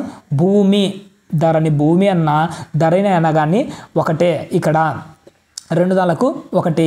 నెక్స్ట్ ఇక్కడ చూడండి, సీతను చూడగానే హనుమంతుడు సంతోషించాడు. ఏం చేశాడు? సంతోషించాడు. శ్రీరాముని గురించి వినగానే సీత మనసు ఎలమితో పొంగిపోయింది. అంటే ఇక్కడ ఎలమి అనే కానీ ఏంటి? సంతోషం, సంతోషం, సంతోషం. గురువు చెప్పిన మాట వినాలి, ఆ ఉక్తి మనకు మేలు చేస్తుంది. ఇక్కడ మాట, ఉక్తి రెండు దానికి మీనింగ్ ఒకటే. చంద్రుడి కాంతి మనకు ఆనందాన్ని ఇస్తుంది. ఆ వెలుగు ప్రకృతికి కూడా పరవశింపజేస్తుంది. ఇక్కడ చూడండి, కాంతి, వెలుగు, ఆనందము, పరవశము రెండు దానికి ఒకటే. కాంతి, వెలుగు అన్న మీనింగ్ ఒకటే. ఆనందించడం, పరవశించడం అన్నది కూడా ఒకటే. ఎవరైనా బాధలో ఉన్నప్పుడు వారిపై కరుణ చూపాలి. మనం చూపే దయ. ఇక్కడ చూడండి, కరుణ, దయ రెండు దానికి మీనింగ్ ఒకటే. ప్రకృతి, వికృతులు. భాష అంటే ఏంది? ఇక్కడ పైన ఉన్న వాటిని కింద రాయమని చెప్పినాడు. ఇక్కడ భాష, భాష అంటే వాడిచ్చినాడు. ఇక్కడ చూడండి, అమ్మ, అంబ. ఫస్ట్ దాంట్లో అమ్మ రాశాను, రెండో దాంట్లో అంబ, అంబ. నెక్స్ట్ లాస్ట్ ఏముంది మనకు? నిద్ర, నిదుర. నిద్ర, నిదుర. ఇక్కడ చూడండి, ఇక్కడ నిదుర ఉంది, ఇక్కడ నిద్ర ఉంది. ఓకేనా? అవి మళ్ళీ చూసుకొని రాసుకోండి. వ్యాకరణాంశాలు. ఇక్కడ మనకు ఒకటి వ్యాకరణాంశాలు ఉన్నది, ఇది చాలా ఇంపార్టెంట్. ఒకసారి మనం బాగా గమనిద్దాము. ఇక్కడ ఒకటి సంస్కృత సంధి అన్నది ఒకటి వచ్చింది, చాలా ఇంపార్టెంట్. ఇక్కడ మళ్ళీ పైకి జరిపాను చూడండి, వ్యాకరణాంశాలు, ఇది చాలా ఇంపార్టెంట్. సంస్కృత సంధి. ఇక్కడ చూడండి, సవర్ణాలు. సవర్ణాలు అంటే ఏంటంటే అవే వర్ణాలు ఉన్న వాటిని మనం ఏమంటామంటే సవర్ణము, అంటే ఒకే వర్ణము. ఉదాహరణకు ఇక్కడ చూడండి, ఆ అన్న పదానికి సవర్ణాలు అంటే ఏంటి? ఆ, కమ, ఆ రెండు సవర్ణాలే. ఈ అన్నదానికి ఈ, రెండో ఈ, రెండు వీటిని సవర్ణాలు అంటారు. దేనికి అవే ఉంటాయి చూసినారా? వీటిని ఇలాంటివి ఇవన్నీ మనకి ఏమున్నాయంటే మొత్తం ఇలాంటివి మనకు 4 ఉన్నాయి. ఇలా వీటిని ఏంటంటే ఇవి ఆ, ఈ, ఊ, రు, ఇవి ఉన్నాయి చూసినారు. ఈ 4ంటిని సవర్ణాలు అని అంటాం. ఏ వాటిని? ఇక్కడ ఈ 4ంటిని ఏంటంటే ఆ, ఈ, ఊ, రు. నోట్ చేసుకోండి, ఆ, ఈ, ఊ, రు. ఈ 4ంటిని మనం ఏమంటామంటే సవర్ణాలు అని అంటాం. ఒకసారి పైకి జరుపుతున్నాను, అర్థమవుతుంది కదా?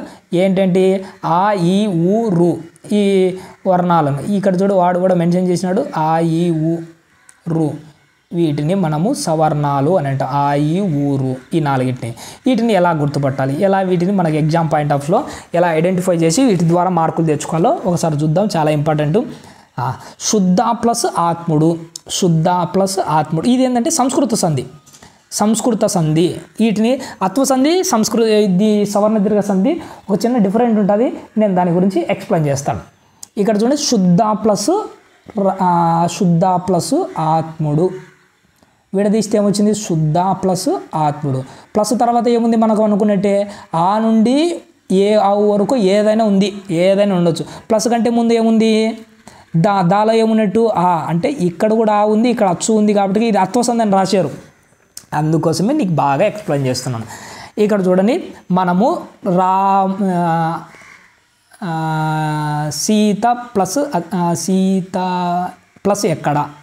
ఇక్కడ చూడండి సీత ప్లస్ ఎక్కడ, ఇక్కడ ఉంది ప్లస్ కంటే ముందు ఏముంది తా ఉంది, తాలో ఏమున్నట్టు ఇక్కడ ఆ ఉంది, ప్లస్ తర్వాత ఏముంది అచ్చు ఉంది.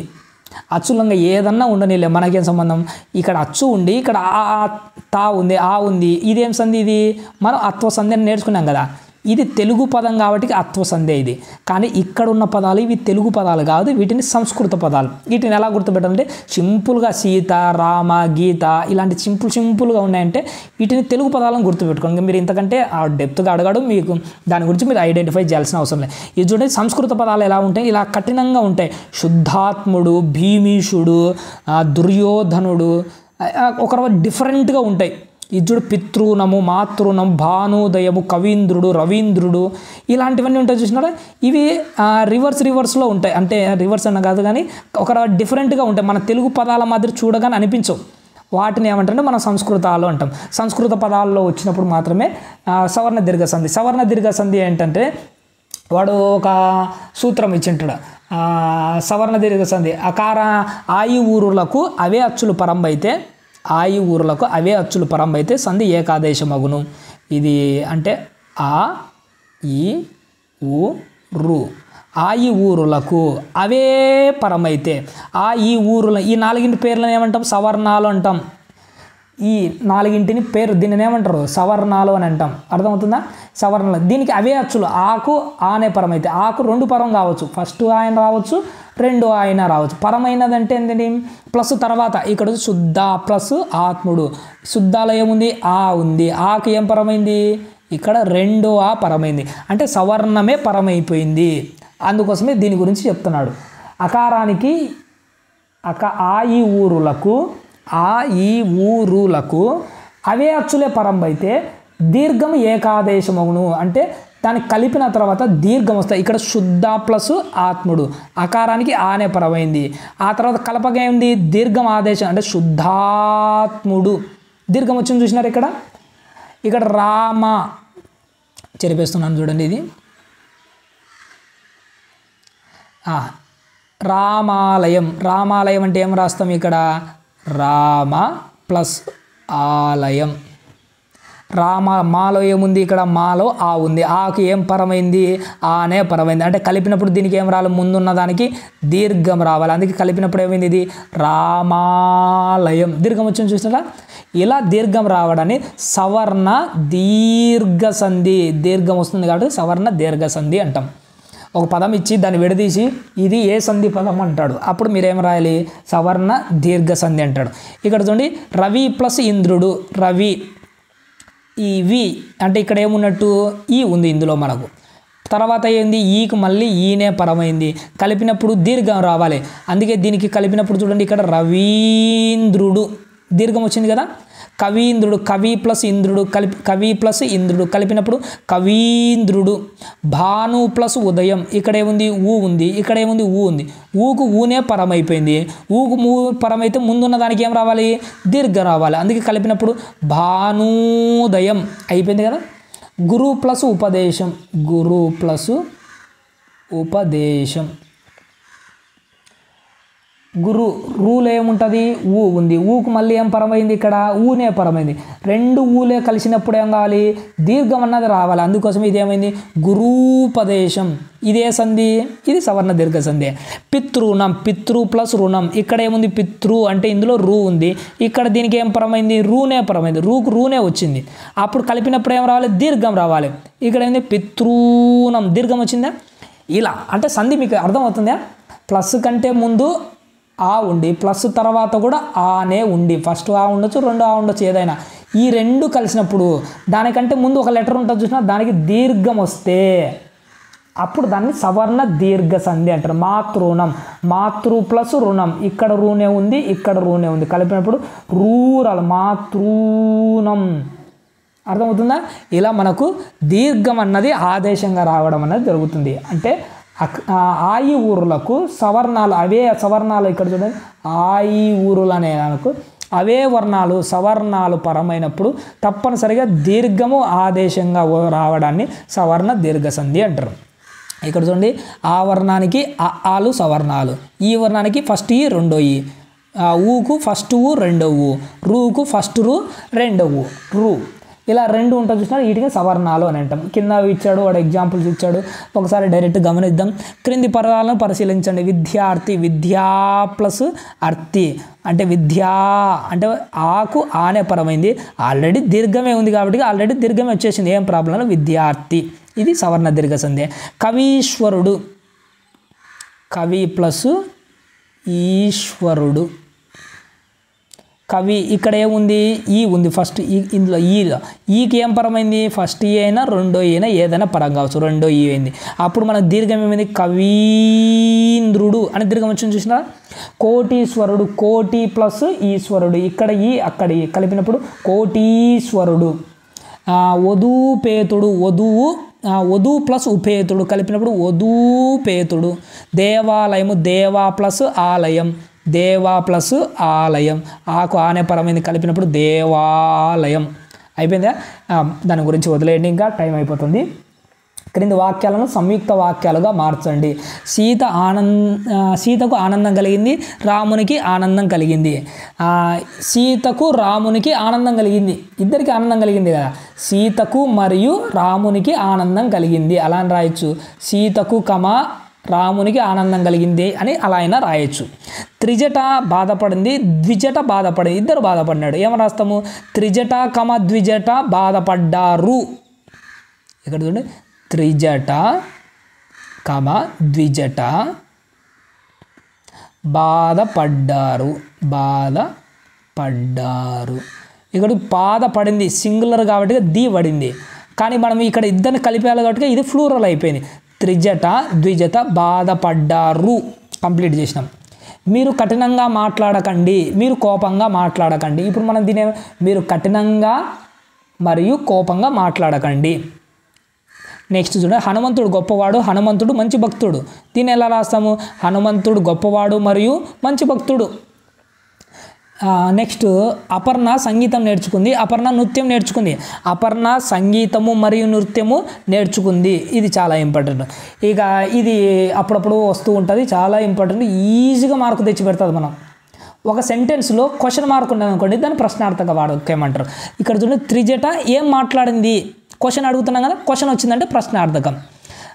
సీత ఎందుకు బాధపడింది, మీరు ఎందుకు క్లాస్ వింటున్నారు, మీరు ఎందుకు ఉద్యోగం సాధించలేకపోతున్నారు. క్వశ్చన్ వచ్చిందంటే దానిని ప్రశ్నార్థక వాక్యం అంటారు. ఇంకా సింపుల్గా దీనికంటే ఎక్కువ సాగదీయకూడదు. నెక్స్ట్ ఆశ్చర్యార్థక వాక్యము. ఆహా ఎంత బాగుందో, ఆశ్చర్యపడుతున్నాం కాబట్టి ఆశ్చర్యార్థక వాడతాం. ఔరా సీతారాముల రథం ఎంత ముచ్చటగా ఉందో, ఆశ్చర్యం, ఎంత అద్భుతంగా ఉంది. గెయినర్స్ అకాడమీలో సార్ క్లాస్ ఎంత అద్భుతంగా చెప్తున్నాడో. నేనేం చెప్పనులేండి, ఊరికట బోర్ కొట్టకూడదండి సరదాకు.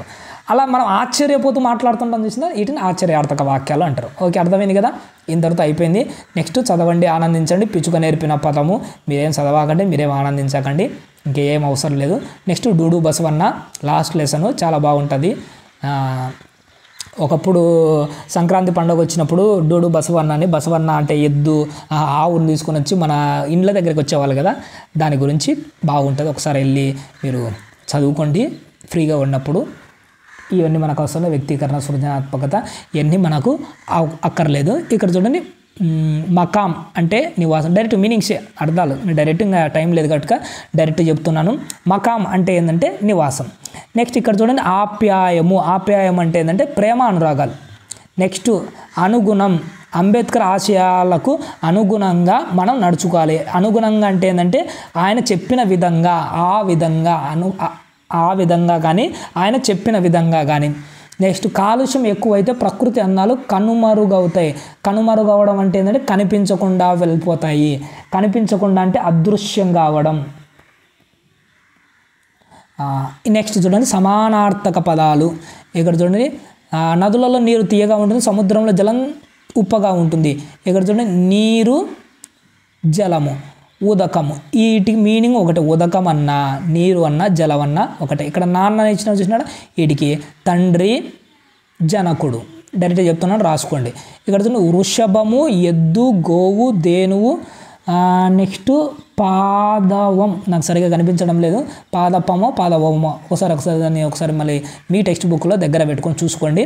అటన్ని దానికి మీనింగ్ ఒకటే. ఇక్కడ చూడండి సంతోషం అన్నా ఆనందం అన్నా సంతసము అన్నా కానీ మీనింగ్ ఒకటే. నెక్స్ట్ విశేషార్థకాలు చదవండి, వాటితో సొంత వాక్యాలు రాయండి. ఇక్కడ చూడండి రూపుమాపు నాశనం చేయు. రూపుమాపడం అంటే ఏంది? నాశనం చేయడం అని. దీంతో సొంత వాక్యాలు ఏం అవసరం లే, మీరు ఉన్నట్టే నేర్చుకోండి. పట్టుకొని వేలాడు, వదిలిపెట్టకుండా ఉండు. ఇవి మీకు రాను 9th 10th వీటి గురించి నేను బాగా ఎక్స్ప్లెయిన్ చేస్తాను. పట్టుకొని వేలాడు అంటే ఏంది? మనం పట్టుకొని వేలాడుతున్నామని కాదు. ఉదాహరణకి ఏంది? ఏంద్రా నువ్వు డిఎస్సీని పట్టుకొని వేలాడుతున్నామంటే డిఎస్సీ అనే పదాన్ని పట్టుకొని వేలాడుతున్నామనే, అది కాదు. వదిలిపెట్టకుండా పోరాడుతున్నామని. ఇక్కడ చూడండి కాలు దువ్వడం అంటే ఏంది? మనం కుక్క మాదిరి కాలు దువ్వడం అనే అంటే అది కాదు. కాలు దువ్వడం అంటే ఏంది? తగువుకు సిద్ధపడడం, గొడవకు సిద్ధమవుతున్నామని అక్కడ కాలు దువ్వడం అంటే. తిలోదకాలు ఇవ్వడం, సంబంధము లేదా అనుబంధాన్ని తెంచుకోవడం. వాడు వాళ్ళ భార్యకు తిలోదకాలు ఇచ్చాడరా అంటే ఏంటి? ఉన్న బంధాన్ని తెంచుకున్నాడని. అంటే ఇక్కడ పదం ఒకటి ఉంటుంది కానీ మీనింగ్ వేరే ఏదో చెప్తుంటాం. ఇప్పుడు అలా చెప్తే మీకు అర్థం కాదు. ఇప్పుడు చూడండి, పోలీసును చూసి దొంగ కాలికి బుద్ధి చెప్పాడు అంటే ఏంది దాని అర్థం? పోలీసును చూసి దొంగ కాలికి బుద్ధి చెప్పాడు అంటాడు. అంటే ఏంటి దాని అర్థము? అని కాలికి ముందు పోలీసుడు వచ్చాడు, నువ్వు పరిగెత్తని కాలికి చెప్తున్నాడా? అది కాదు. పోలీసును చూసి దొంగ కాలికి బుద్ధి చెప్పాడంటే పరిగెత్తాడని. అంటే కాలికి బుద్ధి చెప్పడం అంటే ఏంది? అక్కడ పరిగెత్తడము. వీటిని విశేషార్థాలు అంటాడు. వీటిని జాతీయాలను మెన్షన్ చేస్తాం. నేను తర్వాత వీటి గురించి క్లారిటీగా చెప్తాను. వీటిని ఎందుకంటే మనకు 8th 9th 10th వచ్చేసరికి వీటి గురించి కాస్త డెప్త్గా వస్తుంది. అప్పుడు చెప్తే ఇంకా బాగా మీకు అర్థమవుతుంది. ఇక్కడ చూడండి ఒక వ్యాకరణాంశాలు ఉన్నాయి, ఒక సంధి ఉంది. ఎంత పైన మళ్ళీ ఎక్స్ప్లెయిన్ చేస్తాను, కాస్త కిందికి జరుపుతాను. చూడండి, ఫస్ట్ సంధి సూత్రాన్ని చెప్తాను. ప్లస్ కంటే ముందు ఆ ఉండాలి. సూత్రం బాగా గుర్తుపెట్టుకోండి. ప్లస్ కంటే ముందు ఆ ఉండాలి. ప్లస్ కంటే ముందు ఫస్ట్ ఆ కానీ రెండో ఆ కానీ ఉండాలి. ఫస్ట్ తర్వాత ప్లస్ తర్వాత వెంటనే యాజ్ ఇట్ ఈస్గా ఈ వచ్చిందనుకోండి ఇక్కడ అన్నీ క్యాన్సిల్ అయిపోయి ఈ ప్లేస్లోకి ఏ అన్నది వస్తుంది. ఈ ఉండదు, ఈ ప్లేస్లోకి ఏమొస్తుంది? ఏ అన్నది వస్తుంది. ఫస్ట్ ప్లస్ కంటే ముందు ఆ ఉండి తర్వాత ప్లస్ తర్వాత వెంటనే ఉన్నదనుకోండి, రాదు, క్యాన్సిల్ అయిపోయి ఓ వస్తుంది. చూపిస్తాను అవి ఏంటో. ప్లస్ కంటే ముందు ఉండి దాని ప్లేస్లో అర్ర అన్నది వస్తుంది. ఓకే, అర్థమవుతుందా? దీని సూత్రం ఏంటంటే డైరెక్ట్ అకారానికి ఈ రూలు పరంబ అయితే ఇవన్నీ క్యాన్సిల్ అయిపోయి AORలు ఇవి స్పెషల్గా వస్తాయి. ఇలా రావడాన్ని ఏమంటారంటే గుణసంధి అంటారు. AOR అని ఉండే చూసినారా, వీటిని గుణములు అంటాం. AOR ఇంతకుముందు చెప్పిన చూసినారా, ఆ ఈ రు వాటిని ఏమంటాము? సవర్ణాలు అంటాం. గుర్తుపెట్టుకోవాలి, రెండు చాలా ఇంపార్టెంట్. ఈ ఊరులో సవర్ణాలు అని అంటాము. నెక్స్ట్ ఇక్కడ చూడండి AOR వీటిని ఏమంటారంటే గుణములు అంటాం. వీటిని గుణములు, వీటిని సవర్ణాలు అని అంటాం. ఓకే, అర్థమవుతుందా? అకారానికి ఈ ఊరులు పరంబ అయితే క్రమంగా AORలో వస్తాయి. ఇప్పుడు మీకు ఎగ్జాంపుల్లో పైకి జరిపి దాన్ని నేను ఎక్స్ప్లెయిన్ చేస్తాను. ఇక్కడ చూడండి, మహా ప్లస్ రుచి, మహా ప్లస్ ఈశ. ప్లస్ కంటే ముందు ఏముంది? ఆ ఉంది. ఇక్కడ ఏముంది? ప్లస్ తర్వాత ఈ ఉంది. అకారానికి ఈ పరమైతే ఈ రాకూడదు, ఈ క్యాన్సిల్ అయిపోయి ఏం రావాలి? అకారానికి ఈ ఊరులు పరంబ అయితే ఈ రూలు పరంబ అయితే AOR. ఈ ఉంది, ఈ పరమైంది కనుక ఈ ప్లేస్లోకి ఏం రావాలి? ఏ రావాలి. అంటే ఈ క్యాన్సిల్ అయిపోయి ఏ రావాలి. ఇక్కడ చూడండి, అది వచ్చింది రాలేదా? మహా ప్లస్ ఈశ, మహా ప్లస్ చెరిపేస్తాను బాగా అర్థమవుతుంది. మహా ప్లస్ ఈశ అంటే ఈ వచ్చింది, కలిపితే ఏం కావాలి? మహీష కాదు, ఈ ప్లేస్లోకి ఏమో రావాలి? ఏ రావాలి. ఏ రావాలంటే మహేష. ఇక్కడ చూడండి, మహేష ఏ అన్నది వచ్చింది చూసినారా? ఇలా. నెక్స్ట్ రెండోది చూడండి, మహా ప్లస్ ఉదది. ప్లస్ కంటే ముందు ఆ ఉంది, తర్వాత వచ్చింది, క్యాన్సిల్ అయిపోయి ఏం రావాలి? ఓ రావాలి. మన సూత్రం ప్రకారం కలిపితే ఏమైంది? మహోదది. ఇక్కడ ఓ కనపడిందా? అలాగే నెక్స్ట్ కింద జరుపుతుంది, రాజా ప్లస్ ఇంద్ర. జాలో ఆ ఉంది, ఆకు ఈ పరమైంది, ఈ క్యాన్సిల్ అయిపోయి ఏం రావాలి? ఏ రావాలి. కలిపితే ఏమైంది? రాజేంద్ర. ఏనే వచ్చిందా? నెక్స్ట్ మహా ప్లస్ ఇది తిలోదకాలు, తిలా ప్లస్ ఉదకాలు. కలిపితే ఏమైంది? తిలోదకాలు. ఓ అన్నది వచ్చిందా? మహా ప్లస్ ఋషి, మహా ప్లస్ ఆ ఉంది, వచ్చింది. కలిపితే ఏమైంది? మహర్షి. అర్ర వచ్చిందా? ఇలా అకారానికి ఈ ఊరులు ప్రారంభం అయితే క్రమంగా ఏఓఆర్లు ఆదేశంగా వస్తాయి. వీటిని అలా మనము ఐడెంటిఫై చేయాలి. నెక్స్ట్ చూడండి, వీటి గురించి ఇక్కడ లాస్ట్లో రాశాడు. క్రింది పదాలను విడదీసి సంధి పేరు రాయండి. పదాలు ఇచ్చినాడు, స్పీడ్గా రాస్తాను నేను, మీరు కూడా చూడండి. పరోపకారం, పరా ప్లస్ ఉపకారం, పరా ప్లస్ ఉపకారం. రాకు ఊ పరమైంది. ఊ అంటే మన సంధి ప్రకారం ఏం రావాలి? ఓ రావాలి. కలిపినప్పుడు ఏమైంది ఇక్కడ? పరోపకారం. ఏ సంధి? సంధి పేరు ఏం పేరు? ఇది గుణ సంధి. నెక్స్ట్ రమేష, రమా ప్లస్ ఈష కలిపితే ఏమైంది? రమేష. ఇది కూడా గుణసంధి. జాతీయ, జాతీయ ప్లస్ ఉద్యమం కలిపితే జాతీయోద్యమం. ఇది కూడా గుణసంధి. దేవా ప్లస్ ఋషి, దేవా ప్లస్ ఋషి కలిపితే ఏమిటి? దేవర్షి. ఏం సంధి? ఇది కూడా గుణసంధి. కింద చూడండి వేరేటి ఉన్నాయి. సత్య ప్లస్ ఆగ్రహం, సత్య ప్లస్ ఆగ్రహం, సత్య ప్లస్ ఆగ్రహం. త్యా, ఇక్కడ ఆ ఉంది, ఆకారానికి ఆ అనే పరమైంది. కలిపినప్పుడు ఏమొచ్చింది? సత్యాగ్రహం. దీర్ఘం వచ్చిందంటే సవర్ణ దీర్ఘ సంధి. ఇది సవర్ణ దీర్ఘ సంధి. గిరీషుడు, గిరి ప్లస్ ఈషుడు కలిపితే గిరీషుడు. దీర్ఘం వచ్చింది కదా, ఇది కూడా సవర్ణ దీర్ఘ సంధి.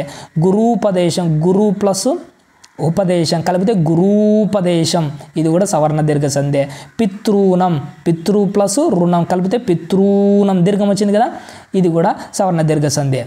కింద సంధి పేర్లు రాయండి అన్నాడు, చూసినాడా? శైల ప్లస్ అగ్రం, శైలాగ్రం, శైలాగ్రం. దీర్ఘం వచ్చింది కదా, సవర్ణ దీర్ఘ సంధి. ముని ప్లస్ ఇంద్రుడు, మునీంద్రుడు, మునీంద్రుడు కలిపితే ఏంది? ఇది సవర్ణ దీర్ఘ సంధి. మధుదయం, మధు ప్లస్ ఉదయం దీర్ఘం వస్తుంది కదా, మధుదయం. ఇది కూడా సవర్ణ దీర్ఘ సంధి. ద్వంద్వ సమాస పదాలకు విగ్రహ వాక్యాలు రాయండి అని చూసిందా? అందచందాలు, అందమును, అందమును కమ చందమును. కాలు చేతులు, కాళ్ళు, కాళ్ళుయును చేతులును. అన్నదమ్ములు, అన్నయును తమ్ముడును. ఇక్కడ విగ్రహ వాక్యాలు ఇచ్చినాడు, మనం దాన్ని రాయాలి. రెండైన చేతులు, ఈ ద్విగు సమాసాలు కదా, నెంబర్స్ వచ్చినాయి.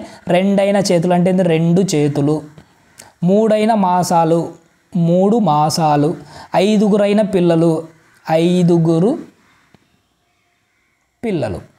ఓకే చూడండి, కింద సింపుల్గా కొన్ని వాక్యాలు ఇచ్చినాడు, వీటిని గమనించండి అంటున్నాడు. చూసినా మీరు లోపలికి రావచ్చు, ఏమిటి? పర్మిషన్. నువ్వు ఇంటికి వెళ్ళవచ్చు, మీరు సెలవు తీసుకోవచ్చు. మనం ఎవరికో పర్మిషన్ ఇస్తున్నాం. ఇలా పర్మిషన్ ఇచ్చే వాటిని ఏమంటామంటే మనము అనుమత్యర్థక వాక్యాలు అంటాం. అర్థమవుతుందా?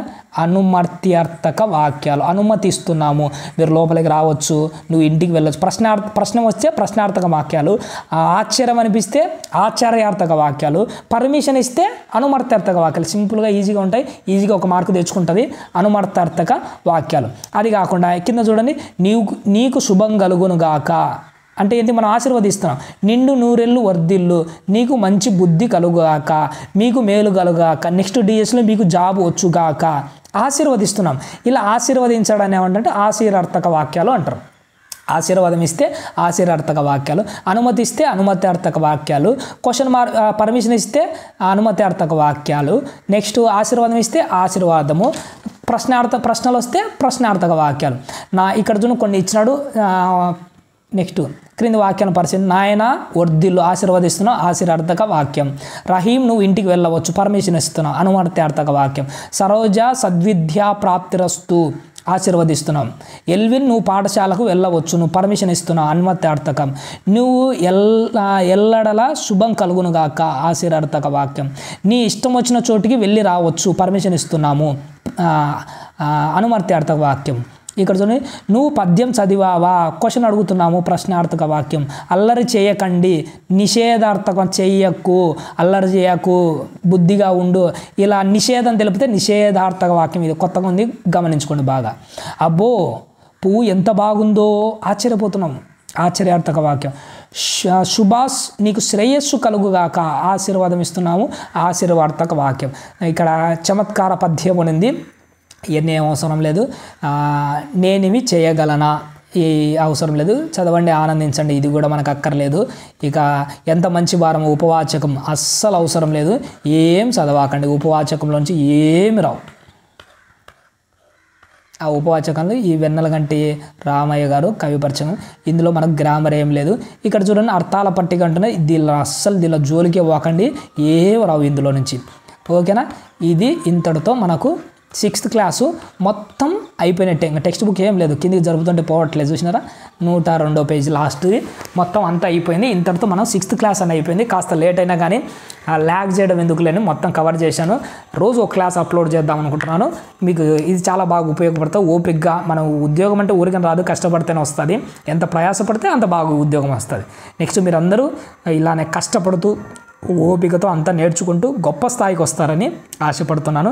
మీ విజయాన్ని ఎప్పటికీ ఆశించే వాళ్ళే gainers academy. Thank you very much అండి.